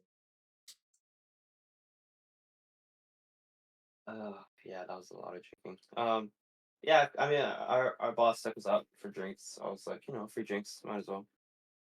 A lot of alcohol. Yeah. I mean, it was mainly the food that I ate a bunch of food. That was like my first. God, I don't even want to think about the amount of alcohol for EDC. Let's not. Let's not. Um, but yeah, I really don't even remember much of Jai Wolf. I do remember the girls though, Saber. I remember. I just remember them during Kid though. Where was the Um, wingmanning saber, huh? Where was he? it's fine. I didn't want to say anything. Cause we were gonna leave anyways. I didn't want to say anything. Damn saber. You should have asked him. Oh yeah, he was talking to them. Oh, he did. He did. Did he give them anything? I think he gave them sprouts or something. Yeah, I see. Um, best day. Um, I would probably say day two. The back to back was just so good, and chill was the vibe during chill was Was fun. super high energy. Yes. It was so fun. Oh my god, that's why I want to go again tomorrow, but I'm not. Like, um, I don't know. Day one's a close second though, just because of everyone I met day one. Uh, and then the Ray Volpe set was so good too. Expected fun. Yeah. So Oh, great, that's why great it's getaway weekend, right? yeah. Uh, would I do it again anytime soon? I need a break, so probably not. Yeah, let's just give yourself a break till EDC because that's like in 2 weeks, literally. Um, I can't believe it's in 2 weeks. no. It's actually in 2 weeks. I'm leaving to EDC in 2 weeks. Yeah, yeah. Like I can't really. It's just not hitting me right now because EDC is just like a fever dream. It's insanely Yeah, fun. it still feels so far away. Facts. Okay, we're gonna wrap the EDM talk with the good old rave bay talk. You already talked about your stories. I know you said they have to be assertive and everything, but from your POV, how do you get one, man? Um, I think the best thing is to just be nice to them. Honestly, like if you're nice to them and you talk to them, then I feel like you have a good shot. I mean, if they're not interested, they're not interested. There's nothing you can do. But I feel like if you're nice, then you have a good shot. So Okay, straight uh, and simple. That's respectable. also helps if you point. You know. Okay. Speaking of that, Oh, you know the TikTok of like, how many raves are you gonna get tonight? oh yeah. Yeah. So what's your answer for EDC? Probably zero. Okay, the fact that Saber's gonna be there. How many for EDC? Oh, You he's see the counting up numbers? for me. 7? Oh my I gosh. guess it's gonna be 7. Is that gonna be one for each set now? 100, 500. Guys, interesting. All right, we'll have more stories to tell after EDC, and we'll give you guys an update. Let's see who's Oh the most man, accurate. All right. 30 is one for each set. I'm not gonna be there. I don't want one for every set though. Like I'm not gonna even enjoy every set. I'm probably not even gonna be there for every set. I'll probably be there for like 10 to 15 sets. All right. Let's wrap things up with my last few questions, and if you have a question, you could definitely ask. So, what was your first impression of me online and then in person? And then how would you describe me today? I remember the first time we talked was it was right before Nocturnal, I think, right? Yeah, And around that then time. I think you're like, I think you asked me for my Instagram that night. You're like, "Oh, you should follow me on Instagram, and then we can like meet up at raves or something." I was like, I was either, I was like, "Oh, either this guy's like really crazy, or he's like really, comfortable with meeting new people, because I'm just like a random stranger off the internet that you literally just met like 30 minutes ago, and you're like, oh yeah, let's meet up, let's go, do this together." So that was my first impression of you. Really? Yeah, now that I know Wilson asks everyone for their IG, it's just like, okay, yeah, that's normal. Um, Now you're super nice. I would say I want to say you're like kind of quiet and you like keep to yourself, but that's kind of what I would say. You like to vibe off everyone around you. Mm. After seeing how you are at raves, not quite just joke. Yeah, maybe I just fed you too many drinks this past Davin with him. Huh. Um, don't worry, I won't be buying drinks for EDC this time. So Yeah, honestly, for dabbing, I was very calm, like more calm than usual. But I was uh, definitely feeding off the vibes of others. So yeah. Um, yeah. but as a person, you're like super nice and friendly. Like pretty much like anyone you meet, you'll talk to, unless it has to do with like being a rape bait or something. But otherwise, like if you have no intentions of rape baiting her, you'll like have no problem like going up and talking to her, like asking for Instagram or like whatever. That's so funny. Uh,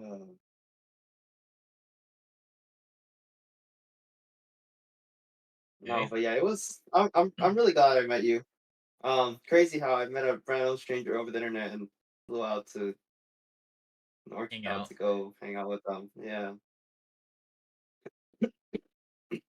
Appreciate it, man. Yeah, glad to have met you, and honestly, like you took the chance to like come out and even to like meet up at Escape, like the effort you put in. Like, yeah, guess we were just lucky because, of course, there could be like strangers or like bad people out there. yeah, definitely. Okay, so what questions do you have if you have any thoughts? Um, I mean, it's kind of the same question you have, but I'm curious what you think of me Like, now, oh, just in general? especially because yeah, especially because you kind of met me over the internet too. Yeah, yeah. I do agree that I do like talk to a lot of people on the internet and have met like different personalities. For you, I would generalize you as very chill for sure and easygoing, and definitely could talk to you like about a lot of random things. I could Hmm. now see how you're like introverted or more so. Like I just get that vibe like in Yeah, person and everything, even though you can talk. yeah, Uh very, I would say very fun too. Like you know how to have a good time, especially now that you're more comfortable with the group. You could, I don't think you banter as much as everyone, but you could have fun with it. Or like there's joy out of it for you. Especially when you get yeah. like gaslit to like drink and like go to events and stuff. It's just like all funny to you. That's pretty cool. I think for me that's something that comes with more time, probably. Yeah, yeah, that's okay. Yeah. But yeah, I do have a lot of fun with it. I used to have a lot of trouble like going out and having fun, so that's why I'm glad to hear that from you now. So Yeah. No, honestly, I think it's like pretty easy to just talk to you, and I feel like I could relate to you a lot, like way more than I expected on Yeah, I feel many like we're actually pretty similar. many levels. It's not even just like the relationship stuff, even though that was like the first thing that really stuck out to me. But then it's just like the mental like thought process and like things relative to like the future and just I don't know events and stuff. Even the even the raid based stuff. That's so funny.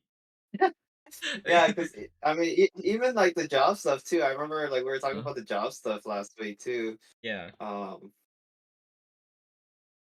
sacrificing yeah, it's that. happiness for like future security, financial stability, stuff like that. Yeah. Yeah. But yeah, I'm glad we get along so well, man. Was that your only question or what? Did I talk about William Black and Millennium? What about it? Ooh. Oh, is he talking about the? Wait, I don't know about the Elenium. Apparently, you had fumble stories. I think that's what he's getting at. Okay, so what happened at Millennium was there was this girl. There were these two girls behind us, and then these guys kept like bumping into them, and then at some point, like I kind of noticed it because I was like looking around, and then at some point, I I asked her if she wanted to switch like spots so that they would like stop hitting her, you know. Um, but she said no, and she was like, okay. And then eventually, I think they ended up being like her and like some of the guys that were bumping into her ended up being like rape base later that night. Oh, So I was just like, okay, yeah, whatever. I mean, sure, I don't really care. So, um, so that was the Elenium story. Uh, that's like the only words I said to them. And then, yeah, I just think she waiting for really was someone. just waiting for someone to make the move. Because like she also didn't really seem like she was enjoying the music that much, or like she was like vibing, but like she didn't seem like an Elenium diehard Elenium fan, you know, Yeah. that would like sing to everything and stuff like that. She was just vibing. And then William Black. What happened during William Black? Nothing happened. There was I mean, I was at the front, and then there were two girls to the left that I talked to, and then I think we ended up headbanging together, and uh, then I think she gave me candy. I did get their Instagram though, and we potentially talked about meeting up at Beyond, but we didn't. So that was it. Ooh. Okay. You Yeah. know, a story that you talked about earlier. You remember your countdown story? Uh-huh. You know what the difference is between your countdown story and what happened at Beyond What? is that a girl both for both events, a girl came up to you and said you're cute. The difference, Oh, you mean Beyond yeah, 2024? yeah. The difference is at Beyond, this guy just said thanks, and that was I it. did, And she I dipped. did the Michelle thing. And at Countdown, she grabbed you. So that's the difference. You just needed assertiveness because you said that the Countdown one became your top 3 festivals. And it's all because she ended up grabbing you. Wow. I mean, yeah, but yeah, You pulled a yeah. Michelle. That's so funny. I'm gonna call it the Michelle thing now at that point, where it's like, hey, you're cute. Oh, thanks. Well, Emmy was with us like way before that happened too. Like that was our group. Oh yeah, that was before you left, Emmy, or that was Yeah. after you left. After. And it was just me and Gary. And I remember literally seeing I heard the conversation. I didn't see what she looked like, but I heard it. And I was just like minding my own business. I was like, okay. Yeah. That's funny because I don't even remember the conversation until you reminded me like a couple Uh, days after. And like, so what happened? I'm like, what are you even talking about? it's all good. It's all good. But yeah, It's fine. there's many exciting stories that we probably still have that we just can't remember, or just there will be future ones too. Bow for the week after Lenium? Wait, what does that mean? What do you mean? Huh? So I wonder if he's talking about all the raves. Huh? Oh, Oh, in reference to him. Okay, okay, that makes a lot more sense now. yeah. Oh, okay. Well, we're Hey, gonna. you know what? You go, Saber. There you go. Gonna just wrap things up. How do you feel after talking on the pod for like over 3 hours? Good. My throat hurts a little, which is why I was drinking a lot of water. But I feel good. I'm like, I don't feel nervous or anything. I'm comfortable, relaxed. Oh, that's awesome. Like, did you expect to be like comfortable or what?